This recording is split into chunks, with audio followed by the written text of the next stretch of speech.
Good evening, everyone. I'm Councillor William Riley. I'll be chairing tonight's first public planning and, building, environmental, and public meeting here. Today's Monday, January 16th, 2023, and I'd like to give members who are actually in attendance here that all cell phones, pagers, and or PDAs to be turned off. Additionally, for your information, please be advised that this meeting will be live streamed as well as recorded and will be available on the township's website. Another note here that public may submit comments for matters that are on the agenda to jdyson@westlincoln.ca before 4:30 on the day of the meeting. Comments submitted will be considered as public record and will be read into the public record. As you already heard, again, to people who are watching at home, this meeting is being live streamed as well as recorded and will be available on the website. So at this point, I'll note that Councillor send their regrets. They're unfortunately not able to make it tonight, and so that they'll catch up later. I'm going to go to members of committee here to see if there's any disclosure of conflict and or pecuniary conflict of interest and or just a conflict of interest. Not seeing or hearing any. So we're going to move to confidential matters. Right now before us, that the next portion of this meeting be closed to the public to consider the following pursuant to section 239(2) of the Municipal Act 2001. And the first item is regarding a legal bylaw enforcement matter, a confidential recommendation report, PD 07-2023, natural severance, and the applicable closed session exemptions are litigation or potential litigation, including matters before administrative tribunals affecting the municipality or local board, and advice that is subjected to solicitor-client privilege, including communications necessary for that purpose. The other item is property matter, bylaw enforcement matter, Smithville Road and Grimsby Mountain Road, cannabis enforcement matter, and those applicable closed session exemptions are litigation or potential litigation, including matters before administrative tribunals affecting the municipality or local board, personal matters about an identifiable individual, including municipal or local board employees. And then the next matter after that is property matter, bylaw enforcement matter on South Grimsby Road, property matter. A lot of matters in there, just how it's worded, and that's just a verbal update. And again, that's applicable closed session exemptions are litigation or potential litigation, including matters before administrative tribunals affecting the municipality or local board, and personal matters about identifiable individuals, including municipal or local board employees. And then lastly, we have citizen appointments on boards and committees, and that applicable closed session exemptions is personal matters about identifiable individuals, including municipal or local board employees. So at this point, I need to ask for a mover to go into close there. I got Councillor Chichuk, and a seconder, I got Mayor Ganan. So all those in favor? All right, so we are officially now in close. And so for those of you who are joining us, hang tight. We'll be back shortly. And yeah, we'll see what we come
All right, so if I can get a mover and a seconder to pull us out of close. I got Councillor Chichak, Councillor Rayner. All those in favor going back into open session. Okay, that passes. So we're now presume open session at the hour of 6:41 p.m. I'd like to go forward to some of our closed session recommendations. So item P0123, it's a legal enforcement matter, confidential recommendation report, PD07 2023, application to Superior Court, natural severance application between, pardon? Okay, so the recommendation is regarding confidential recommendation report, PD07 2023, natural severance application dated January 16th, 2023 be received. And that such township position only relates to North Creek and not to any tribunal or tributary as found identified on the subject lands, and that staff be authorized to receive as directed and closed. So again, if I can get a mover, I got Mayor Ganan, I got Councillor Trombetta. All those in favor? Okay, that carries. So then the next one, make sure I'm reading this correctly. Next recommendation. Okay, perfect. So the next one are updates. So we have item PO223, and it's a property matter, bylaw enforcement matter, Smithville Road and Grimsby Mountain Road, cannabis enforcement matter, and that was a verbal update, so there's nothing to deal with there. And then the other one we had, which is PO323, Director of Planning and Building, Brian Treble, property matter, bylaw enforcement matter, South Grimsby Road property matter, that was a verbal update. And then, sorry, just give us a second here, we're doing things a little, where's the other one? Is that the, I feel like, okay, so I start here, so I just start, okay. So just to confirm, I'm gonna read all of that, right? Or do you want me to just go to the appointments? Just read the recommendation. Okay. Okay. So under, sorry, we got this, I guess, item 0423, citizen appointments to boards and committees. And the recommendation that the following persons be and are hereby appointed to serve on the West Lincoln Library Board until their successors are appointed. So we have Judy Kelly and we have Julie Adams. And I guess I got a call vote for that. So if I get a mover and seconder for that, got Councillor Rayner and Councillor Chichak, and all those in favor, that carries. So then the next item here we have is on this side here. So this is in relation to, so the next recommendation that we have under that category is that the following persons will be and are hereby appointed to serve on the West Lincoln Age Friendly Advisory Committee until their successors are appointed, and that is Judy Kelly. If I can get a mover and seconder for that, I got Mayor Ganan, Councillor Chichak. All those in favor, that carries. And then last but certainly not least, we have a recommendation under the, where is it? Okay, that committee of adjustment, so that the following persons be and are hereby appointed to serve on the committee of adjustment, includes land division and property standards until their successors are appointed, and that is Peter Forsberg. If I can get a mover and seconder, I got Councillor Rayner and Councillor Chichak. All those in favor, and that carries as well. Excellent, thank you everyone. And first, welcome back. Thank you guys so much for taking time out of your lives to actually come in person. I know we have some people watching from home there, but it's great to see faces back in the chambers here. It's definitely long overdue, so thank you guys. And so I'm going to move forward with the agenda. I will note that we mentioned it earlier in the meeting, but we'll mention again now that Councillor Bell and Councillor Braderick sends their regrets. Unfortunately, we're unable to join us tonight. And yeah, so we have that there. And I'm going to just go again around the horseshoe here to see if there's any members that have any pecuniary conflicts of interest or just regular conflicts of interest. Not seeing or hearing any. So I'm going to move forward to our land acknowledgement. That the Township of West Lincoln, being a part of the Niagara region, is situated on treaty land. This land is steeped in the rich history of the First Nations, such as the Haudenosaunee, the Haudenosaunee, and the Anishinaabe, including Mississaugas of the Credit First Nation. There are many First Nations, Métis, and Inuit people from across Turtle Island that live and work in Niagara today. The Township of West Lincoln, as part of the regional municipality of Niagara, stands with all of its Indigenous people, past and present, in promoting the wise stewardship of the lands on which we live. So tonight, what may have brought many of you here is we got 3 public meetings. So we're going to start with our first public meeting. which is an application that has been submitted to address a number of zoning deficiencies. So we're going to move to the public meeting portion for item 1601-00522. So I'm going to have to read this to make it official. This is a public meeting to consider a zoning bylaw amendment application submitted by Christoph Arnold, owner CA Real Estate Holdings, Inc., and MPG Planning Solutions, Inc., for 197 Griffin Street, file number 1601-00522. The Planning Act requires in Section 3412 that before passing the zoning bylaw amendment, council must hold at least one public meeting for the purpose of informing the public in respect for the amendment.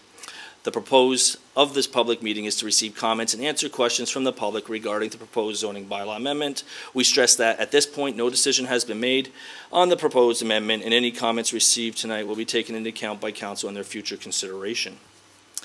The Planning Act also requires through Section 3413 that council be advised that if a person or public body does not make any oral submissions at a public meeting or make written submissions to the Township of West Lincoln before the bylaw is passed, that person or public body is not entitled to appeal that decision of council for the Township of West Lincoln to the Ontario Land Tribunal. You might see, if you have a paper there, known as OLT as well.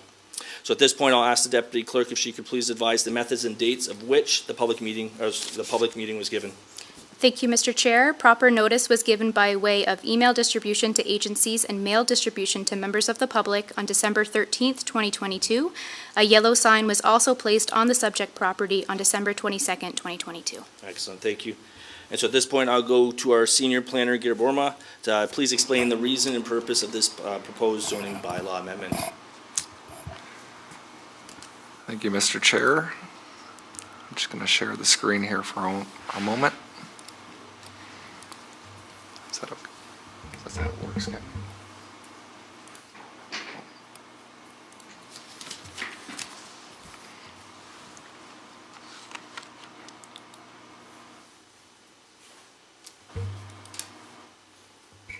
just crashed.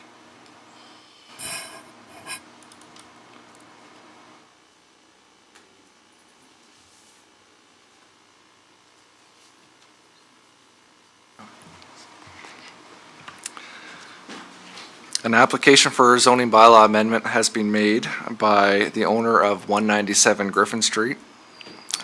Apparently it doesn't want to work tonight, so we won't worry about that. This image is in the report, in the staff report that's later in the agenda. An application for zoning bylaw amendment has been made by the owners of 197 Griffin Street, CA Real Estate Holdings, Inc., Christoph Arnold, and MPG Planning Solutions for the property located in the downtown core of Smithville, known as 197 Griffin Street North. The subject property currently contains a 20th century dwelling that has been converted with a commercial space on the ground floor and a secondary apartment on the second floor. There's also a detached garage in the rear of the property. The zoning bylaw amendment was originally submitted to modify various provisions of the township zoning bylaw to allow for the redevelopment of the property.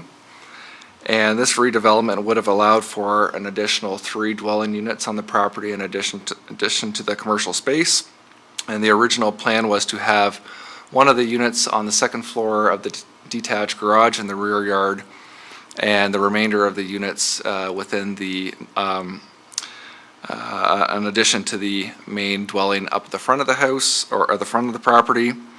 And that dwelling was going to undergo significant renovations and modifications. And you may recall that, as many of these members were present during that initial public meeting. The public meeting initially was held on April 11th last year, 2022, where a number of concerns were raised by members of the public, council, and staff. The applicants took those comments back and have made significant revisions to their zoning bylaw amendment application, as well as to the design of the development. To accommodate the revised development, the applicants have now requested some new site-specific variances to the township zoning bylaw specific to this property. The first being to permit an area of up to 75 square meters on the ground floor to be used as an entryway for the units on the second floor in the main building.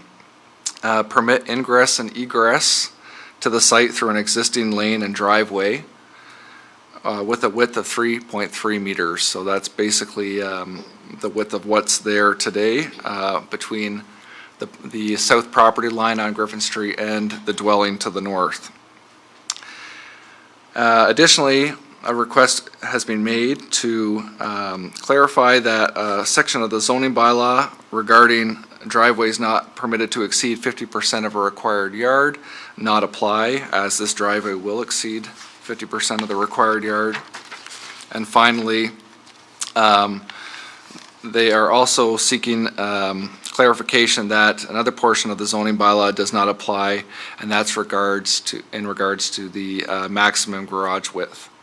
And the garage, as now proposed, will be attached to the main building in an east-west orientation with ground floor parking and dwelling living area above. Under this revised concept, the detached garage will be removed and parking will be provided in that area. Originally, the applicants were requesting reduced parking spaces than what was required in our zoning bylaw. That is no longer the case. They are providing the minimum amount of parking. The applicants have also significantly redesigned the facade and elevations of their proposed development, as a major concern on the first public meeting was whether or not the development was keeping in with the character, the historical character of the downtown core. And you may recall that it was a very urban, or not urban, but modern design. And some of those, I wish I could pull those up, but some of those facade and elevation drawings were included in the report. They have significantly revised the facade of the building in an attempt to maintain that 20th century character of that dwelling. However, staff in our review note that there are additional things that could be done to even further enhance the historical value of that building and in keeping with the heritage of the downtown core. As there were a number of revisions proposed, staff requested that a second public meeting be held, which is being held right now, in order to provide this information to council, members of the public, and anyone else interested in this application, and to understand if there are any additional comments or concerns with the new development proposal. So far on this second public meeting circulation, we have received one comment from a neighboring property owner, the property owner to the south, with some concerns about vehicular trespass, so vehicles driving over their property to access the subject property, as well as snow clearing operations and the such, as the majority of the subject property would be used for now surface parking for the additional units. Staff have passed this comment along to the applicants who are in virtual attendance this evening to provide some comments, and we understand that they will provide some comments regarding that, as well as staff will continue to investigate those comments that were received as well. Staff do note that a significant amount of the property is already covered in asphalt, so some of these concerns may already exist, but we will continue to look at that. So just in conclusion of the brief overview that I'm providing, staff wish to continue to work with the applicants to refine the facade and the elevations of this proposed development. However, as we've discussed with this committee before, due to some provincial legislative changes such as Bill 109, our timelines to approve these applications are much more compressed. So we have to be able to work with the applicants in a quicker timeline in order to bring a recommendation report within the appropriate timeline meeting the provincial legislation. Just having said that, as I mentioned, the applicant's agent, Mr. Tran, is virtually in attendance this evening, and I believe he also has a presentation for our committee. Thank you. Thank you. So at this point, I'll ask if the applicant or their authorized agent would like to speak, and I see Mr. Tran right now, so I'll start with you, sir. Hi, good evening, Chairman and member of committee. I'm just going to share my screen real quick. Just would like to share a little bit.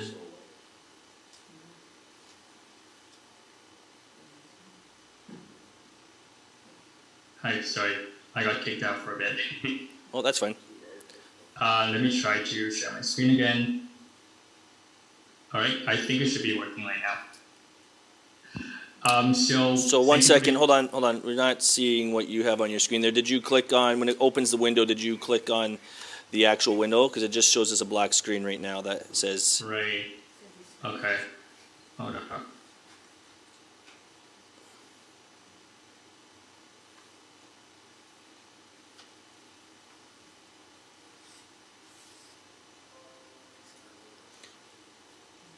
okay, is there nothing you can do on your end? Okay.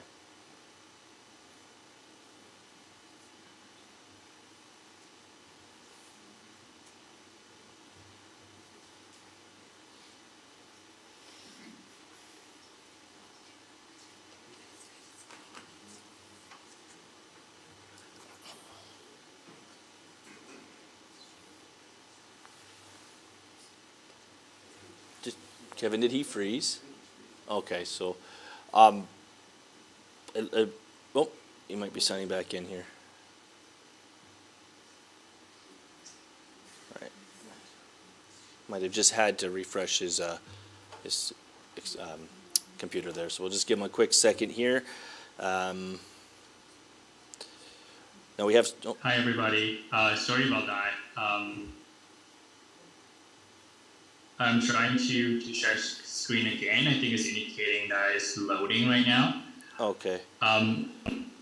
So just really thank you, Garrett, for introducing the application. As Garrett has mentioned, the applicant has really taken the comments and feedback that we've heard. So Mr. Tram, if you can hear me, your screen's not showing through, so if you could just unshare for the time being, if we haven't lost you. I don't know if you're breaking up a bit. Can you indicate if you can hear me? Hi, yes, I could hear you, Okay. Chairman. So feel, I think I'm going to try to go through my presentation without sharing my screen. I think it's actually kind of affecting okay. a bit. So yeah, I was just mentioning that after the first public meeting in April 2022, the applicant has really taken the time to work with his architect and staff as well to update the development concept that you see today. Not just the development facade, but the entire layout of the property has been changed to address the comments and feedback that we have heard to the best ability. So technically, the proposed development that you see now, the differences from the April application, we removing the detached garage at the back, and we adding a 3-story addition to the main building.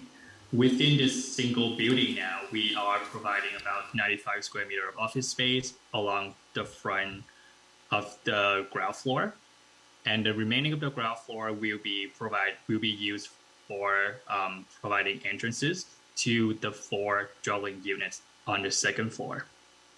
And in addition, on the ground floor of the 3-story addition will be 4 parking spaces in a garage.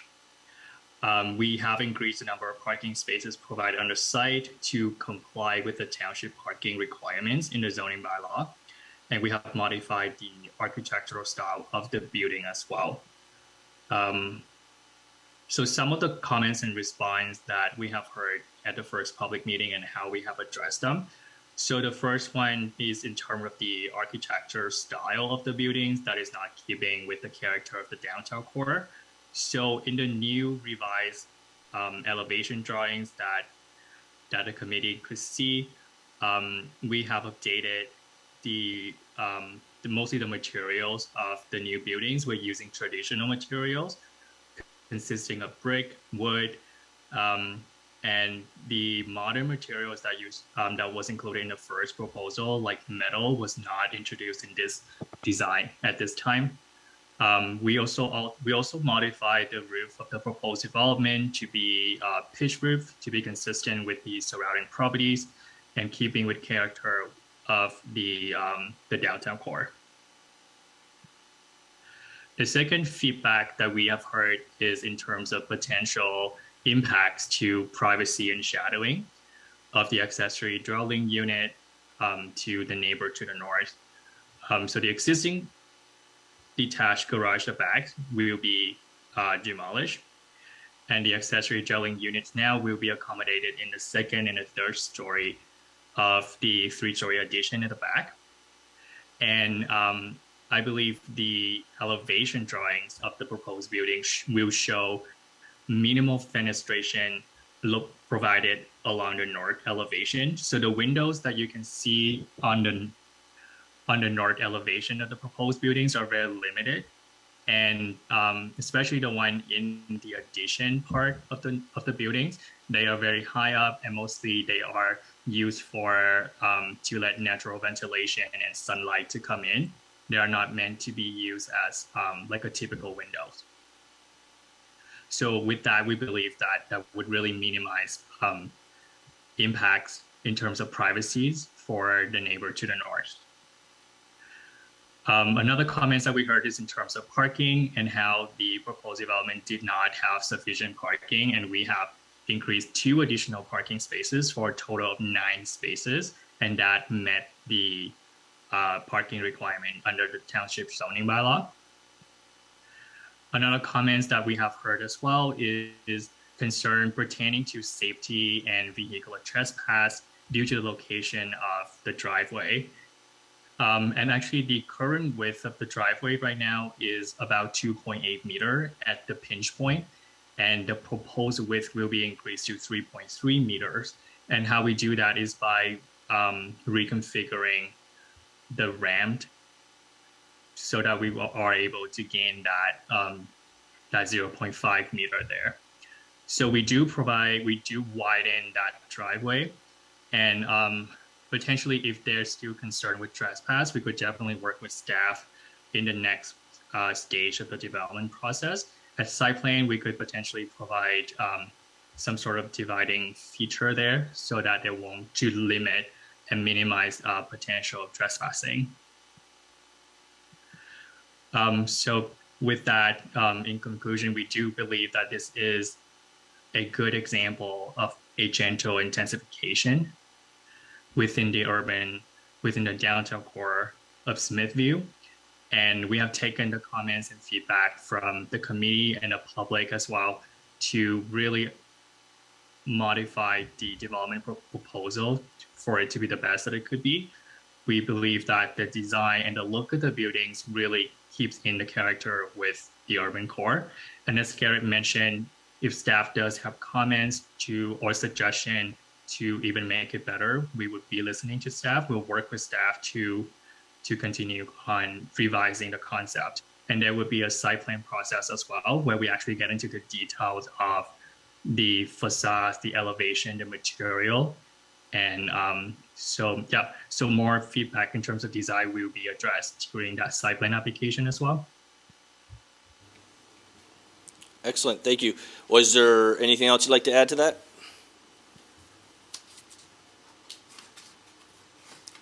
No, Mr. Chairman, I do have a presentation where I do include some of the elevation comparisons, but unfortunately it's not working. I'll try to get it up again if there's a question related to that.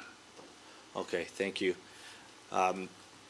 So at this point, I'll go to members of the public, and what we're going to do tonight is we're going to start, because we have in-person and virtual, we're going to go and see if there's any members virtually who want to speak to this, but I got to read a little statement beforehand, and then I'll go that direction just in case people are wondering why. So at this point, are there any oral written submissions from anyone present in the meeting, either in person or Zoom, regarding the proposed zoning bylaw amendment? I'd like to stress that this may be the only public meeting held with respect to this application. Therefore, if any members of the public that are in attendance at this public meeting would like to make comments or provide written comments, they should do so now. If you're attending virtually and you would like to provide comments, you can do so by using one of the 2 options. I don't have this sheet up in front of me, but if you've called in or if you're using a computer or smartphone, you're just going to raise your Zoom virtual hand, and the controls there found in the Zoom's options list. And if you call in by telephone or landline, you're going to hit *9, and that will notify our staff that you would like to speak. Once you've been acknowledged to speak, please unmute your microphone. It is important that you provide your comments now, And if you have not done so in writing or verbally, as LPAT, or Ontario Land Tribunal, sorry, may not consider comments made during any other council and or committee meeting. Also, anyone wishing to speak are required to unmute their microphone, and then once they're done, we ask that you remute your microphone. And then I'm going to ask each person who wishes to speak, you're just going to have to state your name and address for the record. So right now, we're going to go to our virtual chamber. Kevin, if you could just bring that up. Anybody here wishing to speak to this particular item? So if there's another public meeting item you want to talk to, I'm going to ask that you wait till that one. Sometimes that gets a little confusing. So I'm not seeing any hands up just yet. Let me just move my microphone here. All right. So now I'm going to go to members in the public here. Anyone in person that would like to speak to this particular item, this is your chance now. You may not get another chance to do so later. I'm seeing some chat. Okay, perfect. So you come right up to the middle here where Garrett was sitting. You just have a seat there. And you're just going to state your name and address for the public record.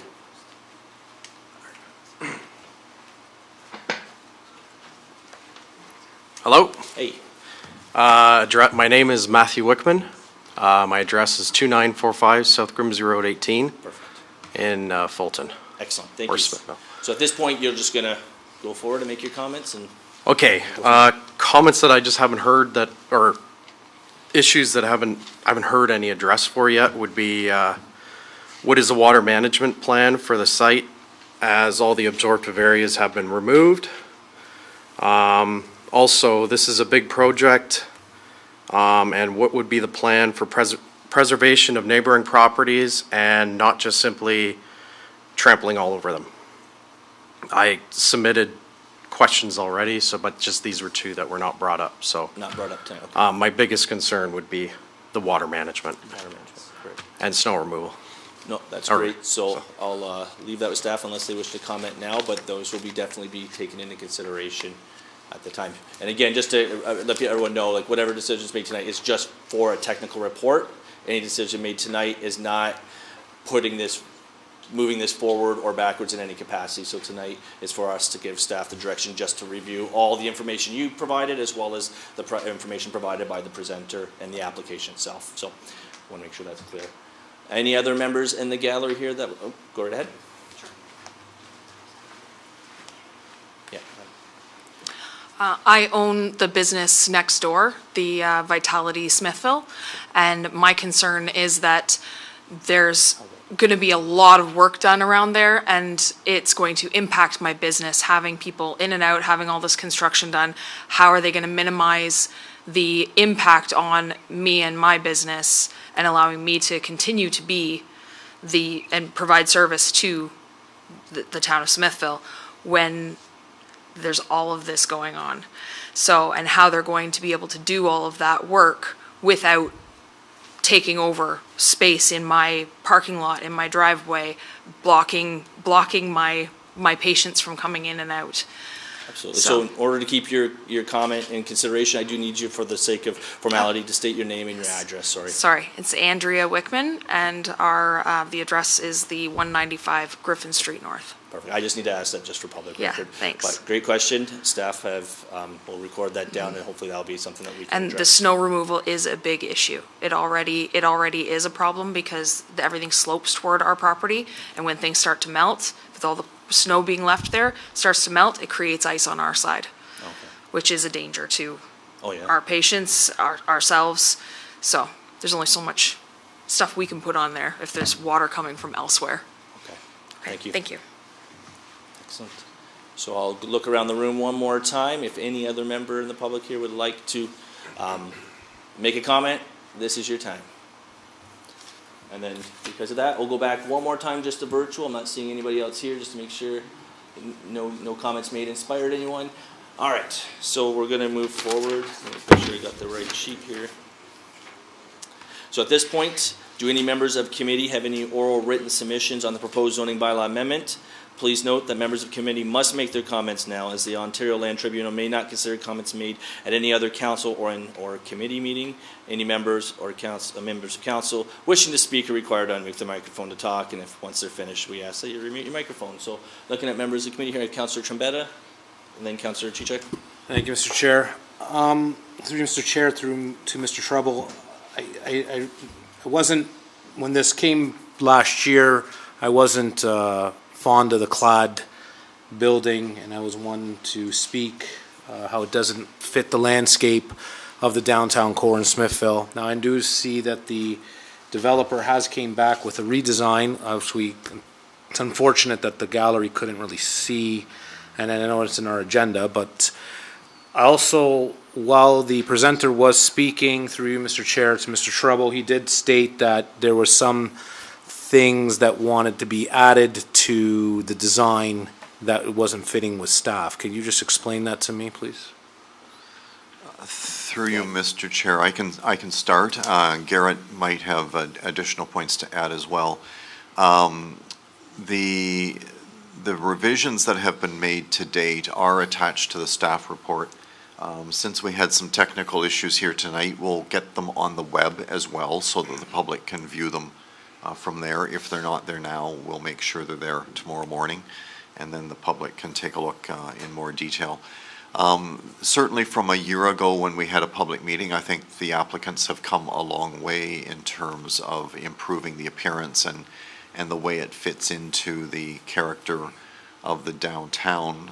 They've attempted to sort of carry some of the key features of the existing building forward, which I think is important. A complication that's been added, though, goes back again to Bill 23, one of the infamous bills that we keep referring to, where there is an indication that things like urban design are no longer allowed to be discussed as part of site plan process.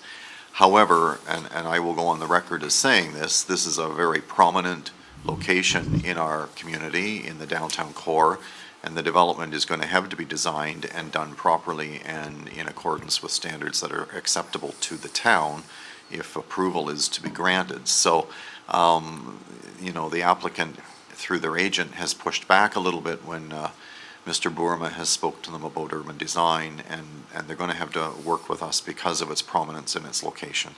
So, we've made great strides, but we're not convinced as staff we're completely there yet, and I think that's where the reference is to the fact that we're not completely on the same page. Okay, thank you, Mr. Trouble. Also, through you, Mr. Chair, one more comment I'd like to make.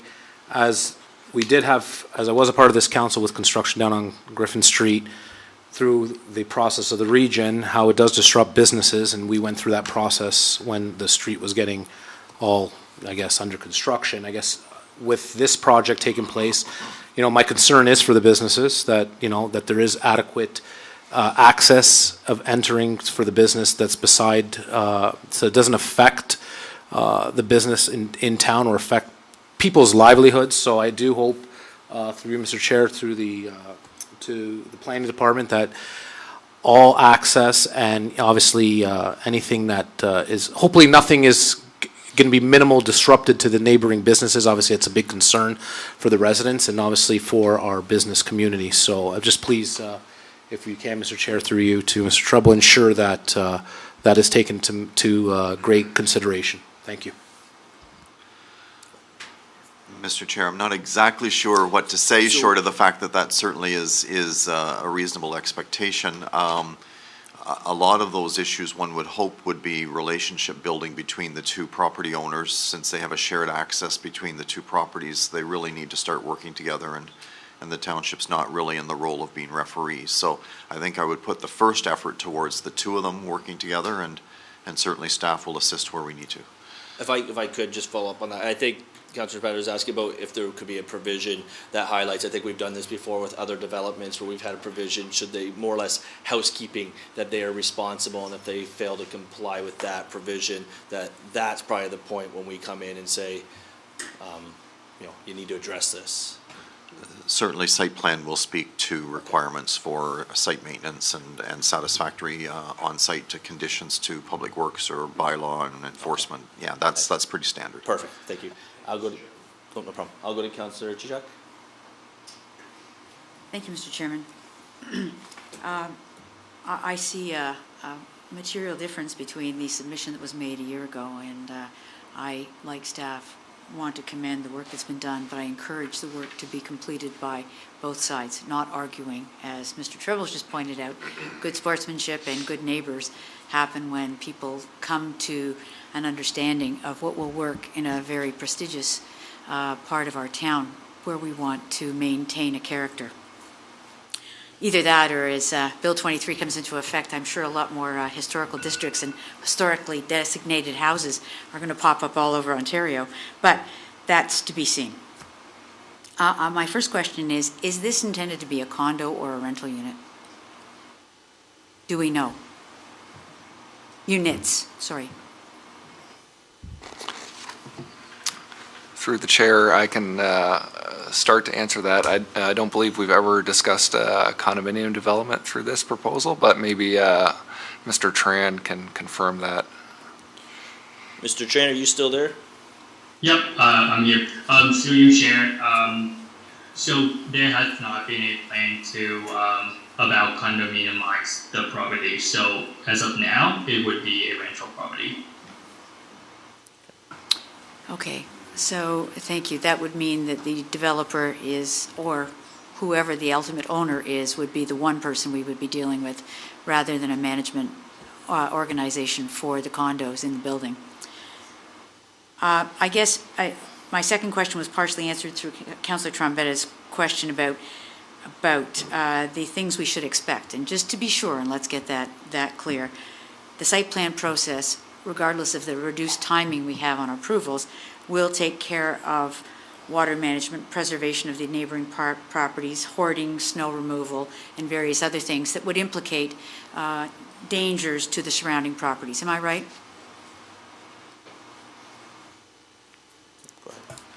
Yes, through the chair, those technical aspects of the development that go beyond the zoning bylaw, we would address through site plan, and there are a number of additional submissions that, or studies and reports that they are required to submit at the site plan stage, including, I believe, functional servicing report, Right. which would address a component of stormwater as well. You're answering my questions before I ask them. Garrett, thank you so very much. But there is a change to the site plan process, right?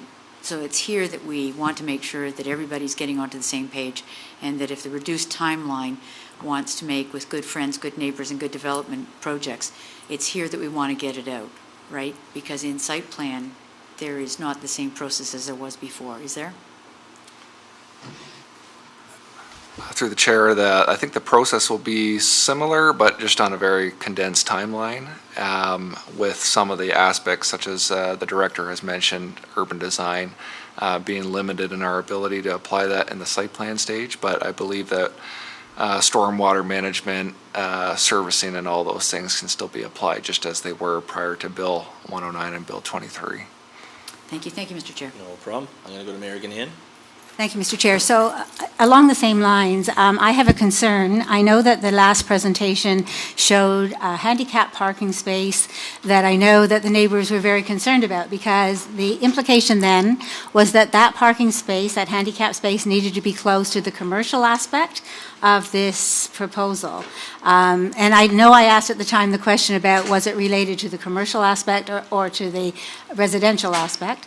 And now I see that it's way in the back corner as opposed to out of the alleyway, which I'm sure that the Vitality owners are pleased to see that they're no longer looking at that spot. I'm also pleased to see that, but I now wonder if the fact that it's sort of at the very back, if that's meant to be for the commercial aspect or the residential, and is that something, Mr. Treble and Mr. Borma, that's addressed at site plan as well? Or is that just a happenstance that, you know, is there and there is one and so everything's okay? I'm not sure about that.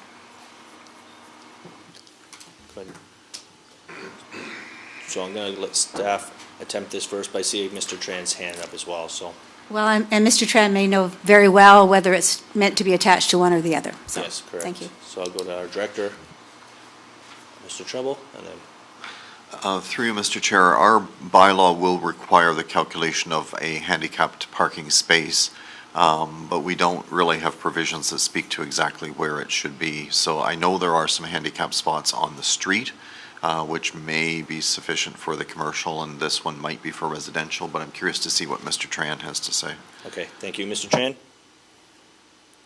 Hi, through you, Chair. So in terms of that accessible parking spaces, right now, like staff has mentioned, the zoning bylaw requires one barrier-free parking space, and this is meant to be shared by the commercial unit visitor as well as residents in the future.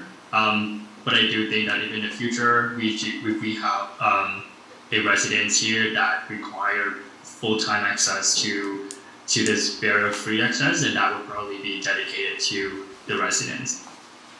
And I also just want to bring up another point about stormwater management and snow storage. So these matters have not been requested to be addressed at the zoning application.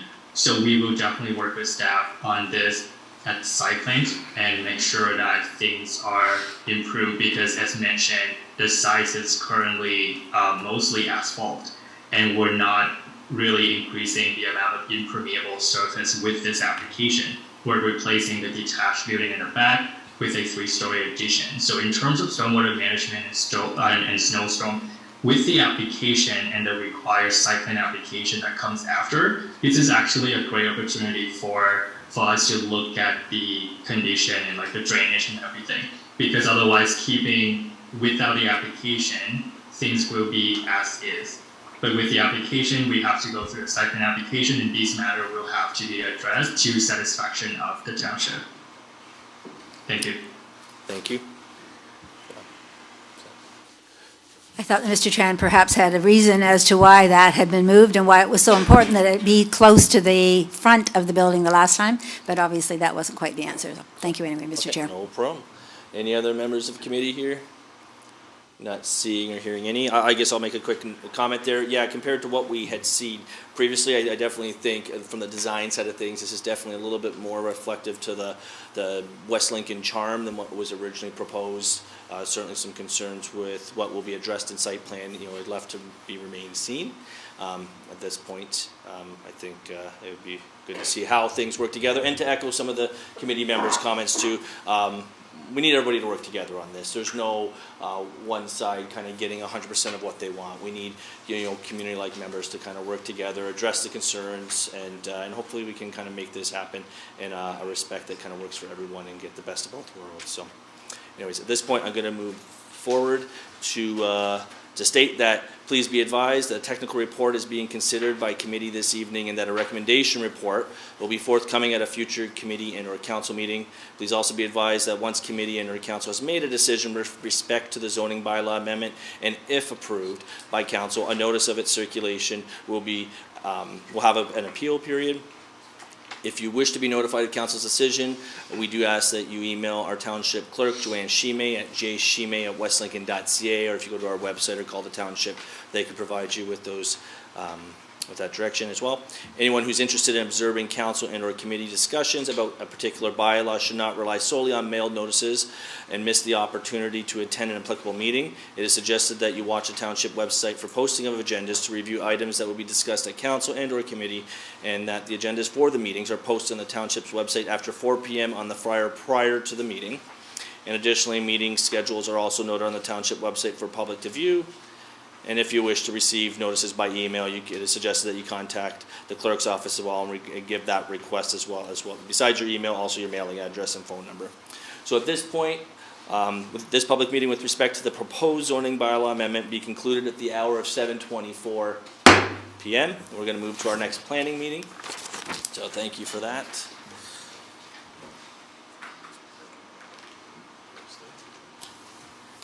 All right, and so at this point, moving to the next item, which is 1601-01222, and I'll read it as, this is a public meeting to consider a zoning bylaw amendment application submitted by Stephen Rivers, agent South Coast Consulting, and Miss, are you guys okay? Okay. Brunsma, 853520 Road, file number 1601-01222. The Planning Act requires in section 3412 that before passing a zoning bylaw amendment, council must hold at least one public meeting for the purpose of informing the public in respect to the amendment. The purpose of this public meeting is to receive comments and answer questions from the public regarding the proposed zoning bylaw amendment. We stress that at this point, no decision has been made on the proposed amendment, and any comments received will be taken into account by council in their consideration. The Planning Act requires through Section 3413 that council advise the public that if a person or public body does not make an oral submission at a public meeting or make a written submission to the Township of West Lincoln before the bylaw is passed, that person or public body is not entitled to appeal the decision of council for the Township of West Lincoln to the Ontario Land Tribunal. So at this point, I'll ask the Deputy Clerk to please advise the method and dates by which notice of the public meeting was given. Thank you, Mr. Chair. Proper notice was given by way of email distribution to agencies and mail distribution to members of the public on December 13th, 2022, as well as a yellow sign was also placed on the subject property on December 23rd, 2022. Thank you. So I'll go back to our senior planner, Garrett Bourma, to please explain the purpose and reason for the proposed zoning bylaw amendment. An application for zoning bylaw amendment has been submitted by Mr. Stephen Rivers of South Coast Planning Consultants and by Ms. Atsia Brunsma, the sole owner of the subject property located at 853520 Road. 853520 Road is located on the north side of 20 Road, right near the intersection or merging of 20 Road and Caister Center Road. And the subject property is approximately 3 hectares in area and contains a dwelling and another agriculturally related building that was formerly known as Packham Apples. This application for a zoning bylaw amendment has been submitted to allow for an agritourism use on the subject property, specifically a country market store, which would sell a variety of items, including ice cream, chicken products, crafts, and some clothing products, among other items. However, the township zoning bylaw does not permit agritourism uses on properties of this size as an on-farm diversified use, as those properties are required to have a minimum area of 10 hectares of land. The zoning bylaw amendment has also been submitted to request a number of site-specific variances under that zoning amendment, one of which is including the allowance to have the agritourism use or the country market store occupy an area of 2.2% of the lot area, whereas our zoning bylaw only permits 1%. The applicants have also requested that another aspect of the zoning bylaw not apply, which is the requirement for the operator of the on-farm diversified business or the agritourism use to be to reside on the property. And currently, the owner of the property and the proposed operator of the business does not reside on the property, but resides, I believe, down the road, and the house is rented out. So they're asking that provision of the zoning bylaw not apply.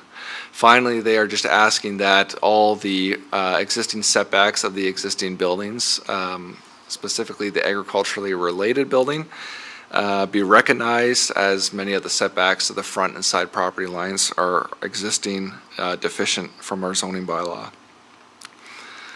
Staff have completed a preliminary review of this application and as it relates to the planning policies, and we have identified a number of areas that we are seeking the applicant to provide further information on. Once again, due to the constraints of new provincial policy, we really have a quick turnaround on gaining that additional information before the timing of our recommendation report. At this time, 2 public comments have been received from property owners on either side of the subject property. One of the common concerns that was raised by these property owners, as well as our Township Public Works Department, was traffic and safety concerns along that stretch of road and having a business located so close to the roadway. And the applicants are aware of that concern, and I believe even prior to making the submission have provided some parking in the rear of their building. And planning staff will continue to look at that issue and discuss with Public Works options to resolve the concerns about traffic and vehicular parking if this use is permitted. The subject property is zoned agricultural A, agriculturally related, over the portion that used to, the portion of the property that has the agriculturally related building that sold and stored apples, and some environmental protection at the back. So the property does have some limited history in being used to sell apples on the property, and so now the current property owner is seeking to expand upon those uses.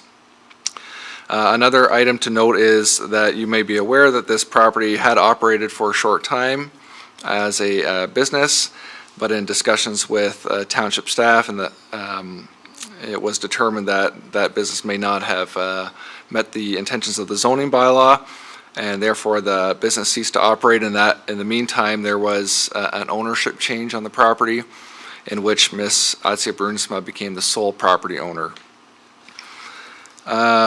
We additionally would like to note that submitted with the application was a planning justification report submitted by Mr. Stephen Rivers, and that is attached to the staff report this evening. And as I did mention, there were a number of questions and concerns raised by staff, as well as raised by the region. The region's comments, I do not believe, are located in this report, but very recently have been submitted and will be included in the next report submission and provided to the applicants. So just in summary, that there were some items specifically regarding the connection of the on-farm diversified use and the agritourism use to the ongoing agricultural uses on the property that staff wanted clarification on, and would like that addressed prior to us putting a recommendation report together. The applicant's agent, Mr. Rivers, is here this evening and does have a presentation as well that he wishes to share. Thank you. So at this point, I'll ask, I think, the gentleman here to come forward and make your presentation. Mr. Chairman, my name is Stephen Rivers. I'm the owner of South Coast Consulting, located at 189 Clare Avenue in Port Colborne. I'd like to start off by saying it's good to see so many familiar faces, and it's great to be back here. I was a little bit shocked when I found out the library isn't here anymore, but those things change and we move on. I don't know if we're having any luck with the presentations tonight. I had provided my presentation documentation So to staff. I don't know if we can bring that up or maybe not. go to IT for a second, just to see if they can take a quick look at the, It was the PowerPoint, yes. see if we can just give that a second go there. Did you have the USB? I didn't bring a stick. Kevin, can I log in to my email? Or can I email it to you? So we're just gonna wait a moment here while staff see if we can get this presentation up.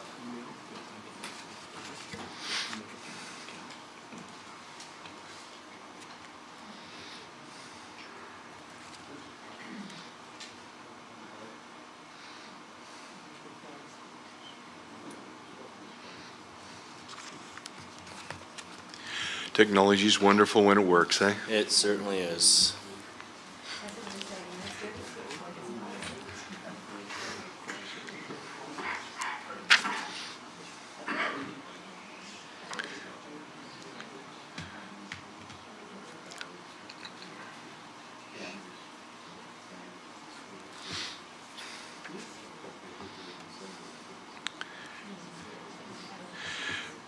Mr. Chairman, if we can, while we're waiting for my bells and whistles to show up,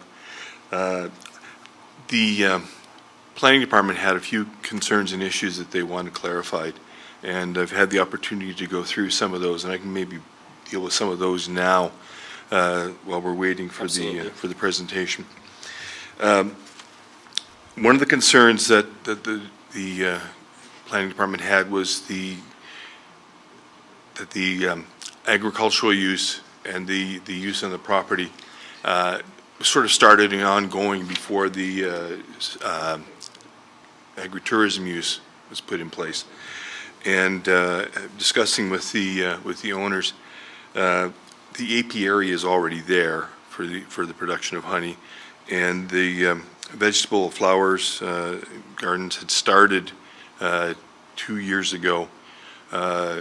With the ceasing of the business to deal with the zoning issue, the gardens were let go. They weren't put in place last year.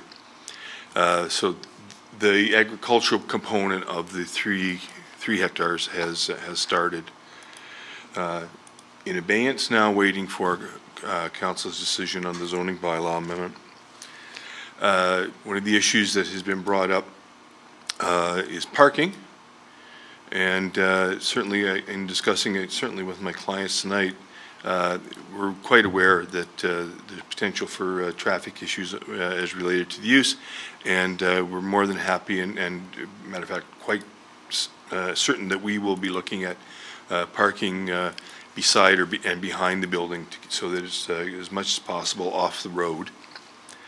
There was concerns brought up by the public about work being done on the property without proper approvals, and that was the putting in place of a septic system that had township approval, and there was some electrical and cosmetic work, drywall and painting work that was done inside the building. They're both ready to go, so which one did you want? Brunsma? This one? Okay.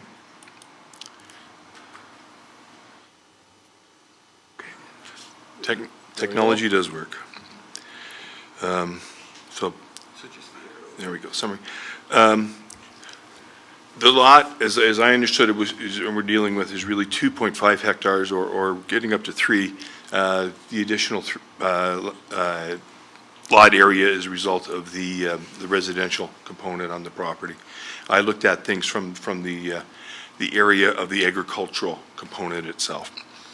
We're looking for a 2% area for the on-farm diversified agricultural tourism use, as your staff has pointed out. Exemption from being operated by residents on the same lot, and existing building setbacks.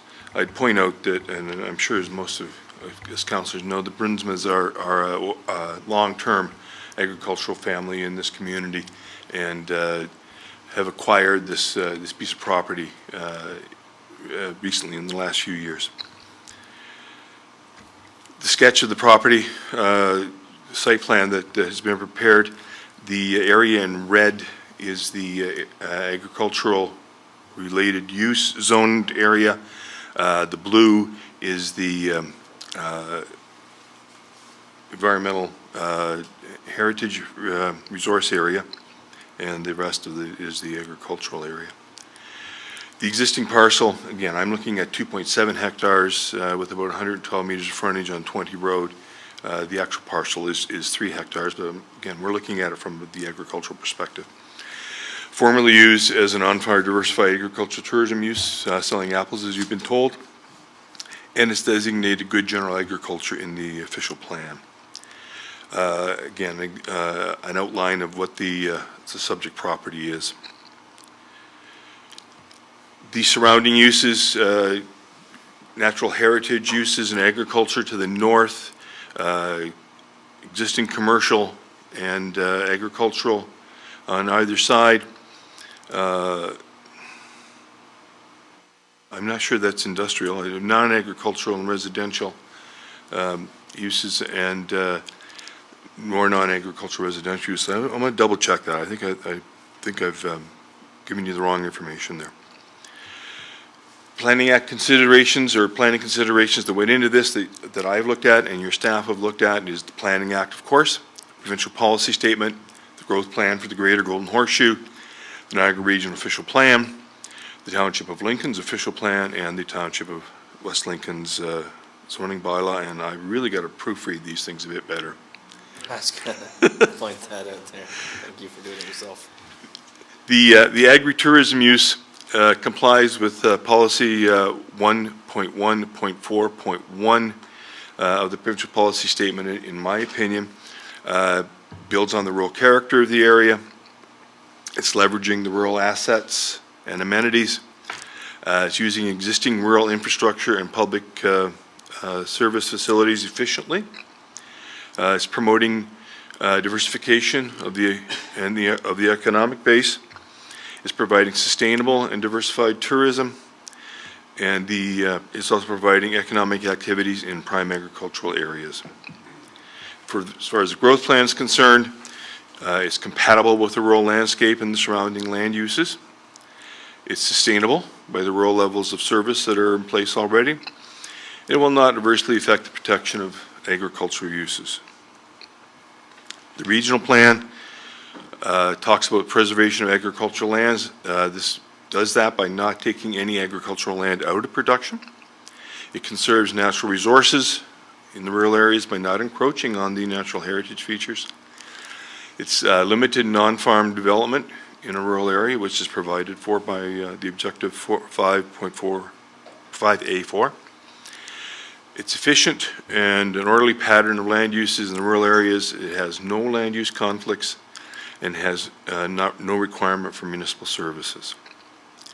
Again, the regional plan talks about having no conflict with between the farm and non-farm uses, and the farm diversification use is appropriate in the location at a scale suitable to the farm and the agricultural area, and contributes to profitable and economically sustainable agriculture. The township official plan speaks directly related to agriculture and the benefits from the farm location. It's limited in scale and operation. There's no impact, does not interfere with, and is compatible with the agricultural-based uses. There's no off-site impacts, including impacts related to infrastructure or transportation, as we will ensure by keeping parking off that road. It's a low water and low effluent producing use on a site where the existing water and waste disposal systems exist. There's no additional public infrastructure requirement, does not hinder agricultural operations on the site or the surrounding land.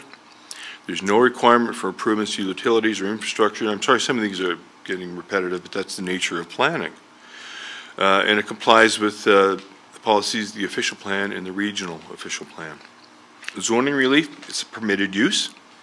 We're asking to add an agricultural value-added retail and restaurant type use in a building that has been used for that general type of use in the past. It's an on-farm diversified use located on a lot with, the zoning requires that it be an on-farm diversified use on 10-hectare lot. In this case, we're asking the lot area to be reduced from 10 hectares to 2.7 or 3 hectares, and to remove the dwelling requirement. The operators certainly live within the immediate area of the operation. We're looking to exceed the 1% of the lot area, or 0.5 hectares, required by the zoning.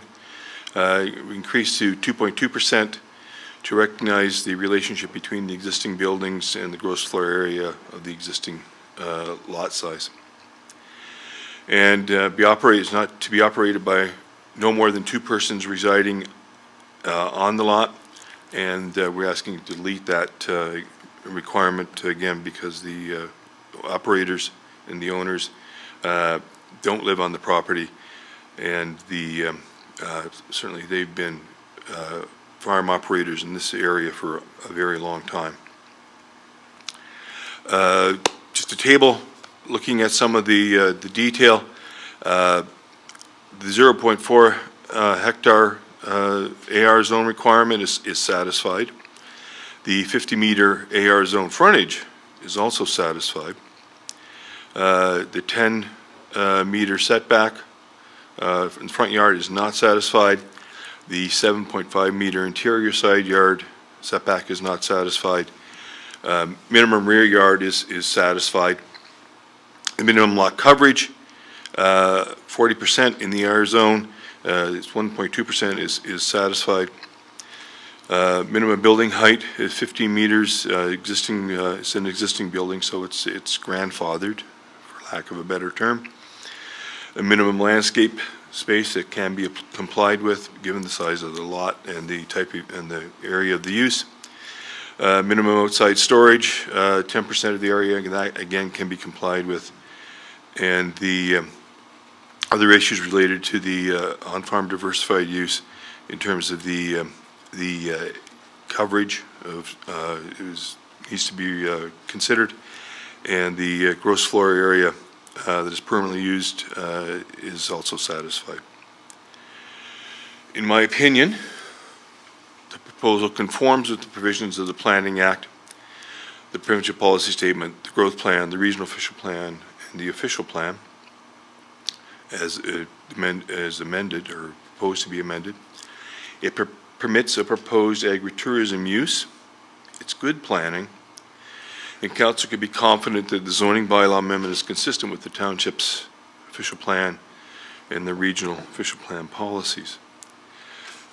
Before we move on to questions, if I may as well, we spoke about the parking area and the relocation of that or location of that behind the structure. There was comment regarding the 120-meter setback from the natural heritage features. We'll certainly look into that in a little bit more detail, but this is an agricultural use, and agriculture is exempted from those setbacks, I believe. And I think on that note, I've said everything I need to say. Perfect. Thank you. So I appreciate the questions. We'll just hold questions right now from committee. I'm going to go to members of the public first, unless staff have anything particular they want to address. So at this point, I'm not seeing any. I'll read this first, and then we'll go to members of the public. We good? Okay. Are there any oral written submissions from anyone present in the meeting, either in person or Zoom, regarding the proposed zoning bylaw amendment? I would like to stress that this may be the only public meeting held with respect to this application. Therefore, if any members of the public that are in attendance at this public meeting would like to make a comment now or provide a written comments, they should do so now. If you are attending virtually and would like to provide comments, you can do so by one or two ways. If you got a computer or smartphone, you're going to raise your hand in the Zoom controls there listed on your screen. And if you're calling in through landline or telephone number, you're going to hit *9, and this will notify staff that you've raised your hand. Once you've been acknowledged to speak, we ask that you unmute your microphone, provide your comments, and then when you're done doing that, we're going to ask you to remute your microphone. And so it's also important to stress again that if you've not already provided your comments in writing or verbally, this is the time to do it, because Ontario Land Tribunal may not consider comments made after council and committee meeting. So at this point, I'm going to go virtually here and just see who we have. If anybody's got their virtual hand up, seeing a solid no there.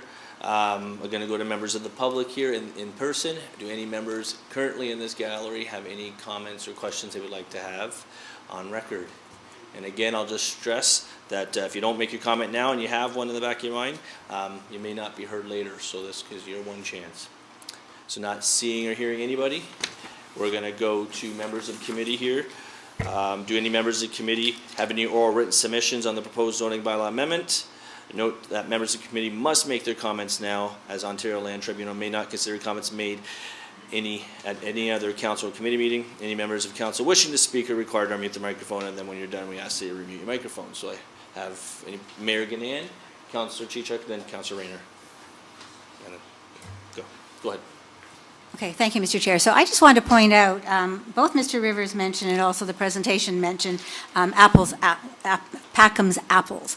And I would just like to point out, having been here a very long time and visiting that location on a good many occasions over the years, that to make that business viable, it did not only sell apples.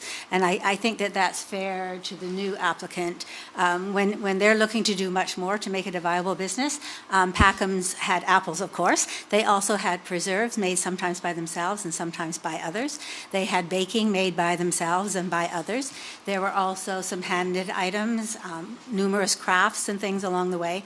So I think that the comparison, just on behalf of the applicant, to say they want to do all of these things in a country market fashion, whereas Packham sold only apples, is a little bit unfair. So I just want to clarify that both businesses would need to have more than one product available to make it a viable business. Thank you, Mr. Chair. Thank you.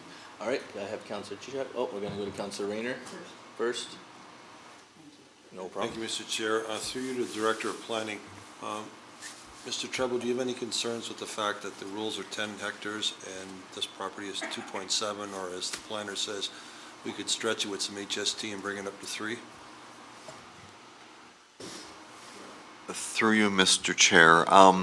The fact that this is an existing lot of record would suggest that we can work with the existing parcel size to attempt to come up with something that's that's appropriate for the area. If we were trying to create the lot from scratch, like starting with a clean slate, we'd go for a larger parcel size for a variety of reasons. But that doesn't sterilize or prohibit the ability to work with a lot that already exists based on the fabric that we've got to try and work with. So yeah, we can attempt to come up with something that works.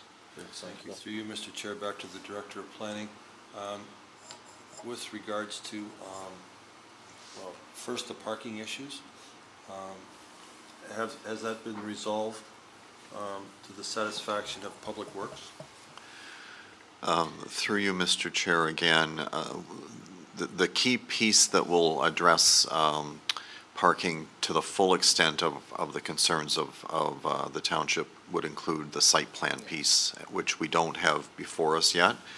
But I did hear Mr. Rivers mention the fact that parking will have to be, you know, to the side or to the rear of the building that's on the site, which I think goes a long ways to addressing the concerns of staff. So I think we're already heading in the right direction.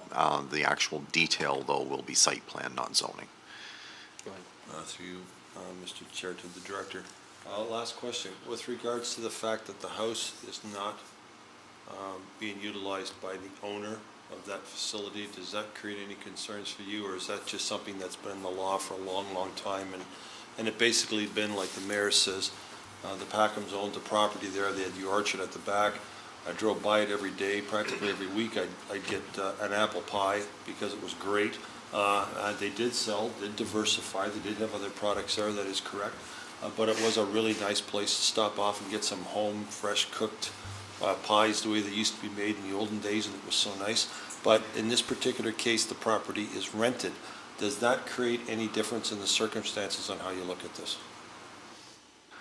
Through you, Mr. Chair, the fact that it has an agriculturally related zoning on the property would suggest that we can look at it separate from the rest of the farm. It has its own sort of freestanding AR zoning, as was depicted by Mr. Rivers, that sort of extends straight north to the environmental features. So I think we can look at the agricultural use separate from the ag commercial or whatever description you want to give the country market piece. If I may, though, Mr. Chair, I am confused by what Mr. Rivers said, and I personally wouldn't mind some clarity. He talked about deleting the residence, so I don't know if he means that the residence is going to be demolished, or whether he means that the residence is just not going to be where the owners of the property reside, and it's got nothing to do with the business. I personally became a little confused as to what he meant. Okay, we have Mr. Rivers here, so maybe he can speak. Through the chair to the planner, no, there's no intention to remove the house. I think what I was looking at in terms of the zoning and the lot area, I was looking at the agricultural related use in relation to the 2.5, 2.7 hectares without the house in it. The house will stay. There's no ifs, ands, or buts about that. I was looking at the calculation of the requirements, particularly of the coverage, the 1% versus 2% of the component of the area that is agricultural or agriculture related, and taking out the component of the lot that is residential. Okay, so not factoring the house into it, I think is probably what he meant.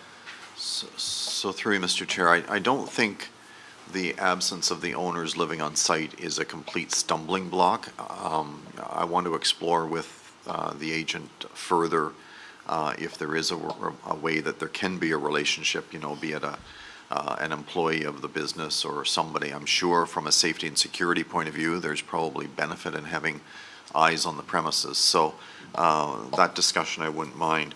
But just to sort of follow through a little bit further, if I may, in light of what Councillor Rayner was asking, you know, I'm looking at a list of uses that are identified in the consultant's report, and he's got, this might not be the right list to look at, but it's the one I've got in front of me. Produce grown on the property. If he's selling produce grown on the property, we don't even need the public meeting tonight. So that's a no-brainer. Honey from hives on the property. Again, a no-brainer. You can sell honey produced on the property, no problem. Fresh flowers growing on the property. Again, no issue. And from local greenhouses. seems reasonable, but that part is now an extension beyond what's sort of contemplated. Produce produced on the premises is kind of the standard. Frozen chicken products produced, I believe, at the barns operated by the owner. So again, a little bit of an extension, but probably not all that unreasonable. Then we get into takeout ice cream, homemade crafts, and decor and wearable items, which sound like they probably were comparable to what was there when it was the Packham operation. But this list doesn't give me percentages, and that's the part that will help me put together and formulate a position in terms of the ability of staff to support it, is understanding what is sort of going to be the principal components of what they foresee as their sales or their inventory, and what portions are going to be, you know, smaller and more supportive of a main type use. So those kind of discussions I have yet to have with the applicant to get a better understanding of the nature of the proposal. Nature of the business. So, Mr. Rivers, you certainly don't need to, I guess, answer that, I guess, right now unless you have those specifics, but I think the question is, could you consult with your client there and communicate the indication of the nature of the business and what those percentages could look like in some capacity, so staff can have that information within their consideration before they make their recommendation? Mr. Chair, that is certainly reasonable and something that we'll look into.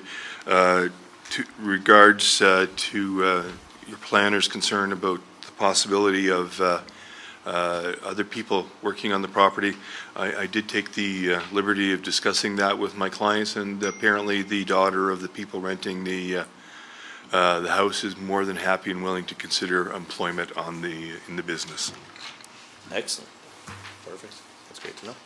All right, so I'm gonna let you still have the floor, so I'll give you one more, and then. I was still talking about Brian when he went and deviated because of what I brought up when he brought a question. Well, he to got the you planner. clarity It to was your still- answer there. It was still part of, I've not done that part Okay. of the question yet. Yep. So the owner of this property is a farmer. Therefore, does that make a difference? Because the building is not lived in by the farmer. However, the property is owned by the farmer and the business will be run by the farmer. Therefore, is that not kind of an extension of that?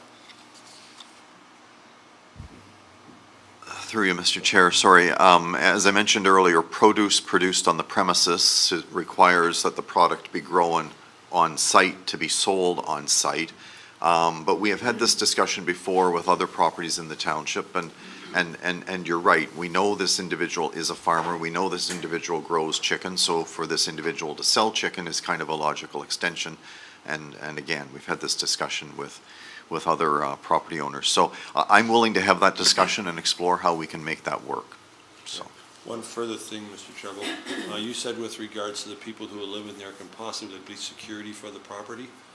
I believe there is just now a new erected large wooden fence separating that house from the property, from the business, if I'm not mistaken, which would eliminate the security of the house because they wouldn't be able to see what's going on. So I think at this point, that information is being shared to staff. I don't think staff really needs to try to comment on that because I'm assuming staff is unaware of this concern or this particular item. So I don't really know what in particular you're talking about or what information. So I guess maybe I could ask staff, are you aware of any fence that would prevent what was suggested from being, I guess, impact that in any capacity as far as, I guess they're talking about, when they say security, I didn't take the impression that someone's actually gonna be 24/7, they're just happen to be there and they happen to be aware of kind of what's generally going on, so just wondering if you're aware of what Councilor brought up, is there's a fence that's gonna impact that in some capacity. Through you, Mr. Chair, I'm not aware of the specifics, but certainly through site plan, we'll get We'll into that address kind of that then. discussion, yeah. Okay, perfect, so I'm gonna go to Councilor Chichek, if you still got a question there, if it hasn't been asked already. I think most of them have been asked, Mr. Chair. The only thing I would ask is, as we move forward, when we look at each of these applications, would I assume that as people invest in greenhouses and have 3 or 4 crops of, hanging strawberries for that matter, or tomatoes or cucumbers, are we going to be looking at the fact that 3 acres could be a sustainable business in the agricultural world that could allow for product from the property to be sold on a small store? Through you, Mr. Chair, I suspect it's probably more in line with where the mayor started, in the sense that this will be an agriculture tourism value added type of business, but it won't be sustainable on its own. It will need product from elsewhere, I'm sure, to make it sustainable, and I'm willing to have that discussion. A tourism use in the township is something worth exploring and seeing if we can get some diversity in that regard, so. So a follow-up to that, Mr. Chair, and through you, thank you. So when we look at other businesses that are in a single type of apple orchards, whatever, I can't think of another one at the moment, but when we see that they have an array of apples that aren't even grown in Ontario, but are in their stores, we have to realize that as the world's needs or the consumer's desire to have, I want spy apples for my pie, but I want golden or whatever, we're going to see people bringing those in order to have what is required by the retail market at that time. So as we evolve, we'll be looking for those kinds of changes as well, I pray. Through you, Mr. Chair, I think we all know wineries sell far more than just wine, and this is, sort of I a could have small, picked on them, you're right. small-scale version of that kind of concept. The challenge is, and this is where Garrett and I have to put our thinking caps on, we're attempting to put this in light of common sense and the guidelines for agricultural uses that in Ontario that we have to work within. So we do have some limitations from an agricultural policy perspective that we're obligated to tell you about. At the end of the day, though, I'd like to see an agricultural tourism business up and running in this township. If there's a way we can get to something that satisfies everybody, then I think it's worth bringing that forward for council to consider, and that's what I hope to achieve. So, Thank you very much. Thank you, Mr. Chairman. Thank you, Mr. Chair. And Brian, you did say it correctly, is what I'm wanting to hear, that, if we can get there some way to see some agricultural tourism, a market, like the way the world is going these days, is people are looking for that fresh, organic option that they can access easily. And these sort of businesses that are being created by our local residents are something that are very attractive, especially in my mind, and will be very attractive for this community. Also, on the parking issue, I am aware that Public Works has placed no parking signs along that area, and it's a very complicated way of describing it because it's 20 Road or is it Caser Center Road. We all don't know which street it is because it's kind of different. I'm just kind of making a little comment there, but in front of the area of that business, it is no parking zones, which leads from the bridge to the place of residency. Also, I am aware of this property as I go down this road pretty much almost every day. The owners do live, if this was let's say a bigger parcel, 100-acre parcels, the owner would be on this parcel. The owner lives down the road on 20 Road, so they're relatively close. So that option or that comment of the owner, it does not reside on the property. I understand the guidelines and I'm fully aware of that, but the owner is really a stone throw away from this property. So I don't see, I understand we have to understand guidelines, but both owners actually both stone throw away from this property. As in Councilor Rayner was stating, the fence that's constructed there is the fence of the neighboring property, not the existing property. And it's on the newer side of the neighbor's side. So there is ample parking I've seen in the back of this property as well that can hold quite a bit of cars because I have parked in the back there to walk this property in the past. But to see something like this come to our community is something I'd like to see. I think it speaks volumes of what we're headed in this world where people are looking for specific options. So I'm hoping to see, the consultant work with their client and work with our municipality to get to the answers that we need to get to and see this on the ground, off the ground and running. So those are my comments for the record. Thank you, Mr. Chair. No problem. All right, any other members of the committee? Not seeing or hearing any, I think we can move forward, just about everything was said that could be said, and I certainly support, just sit here. actually, quite a bit what Councilor Tabetta and the rest of the committee have said. All right, so, in moving things forward, please be advised that a technical report is being considered by committee this evening, and that a recommendation report will be forthcoming to a future committee and/or council meeting. Please also be advised that once committee and/or council have made a decision with respect to the zoning bylaw amendment, and if approved by council, a notice of its passing will be circulated with an appeal period. If you wish to be notified by council's decision, please ensure that you email the township clerk, Joanne Shime, at jshime@westlincoln.ca. Lastly, anyone who's interested in observing council and/or committee discussions about a particular bylaw should not solely rely on mailed notices and miss the opportunity to attend an applicable meeting. It is suggested that you watch the township website for posting of agendas to review items that will be discussed at council or committee meetings.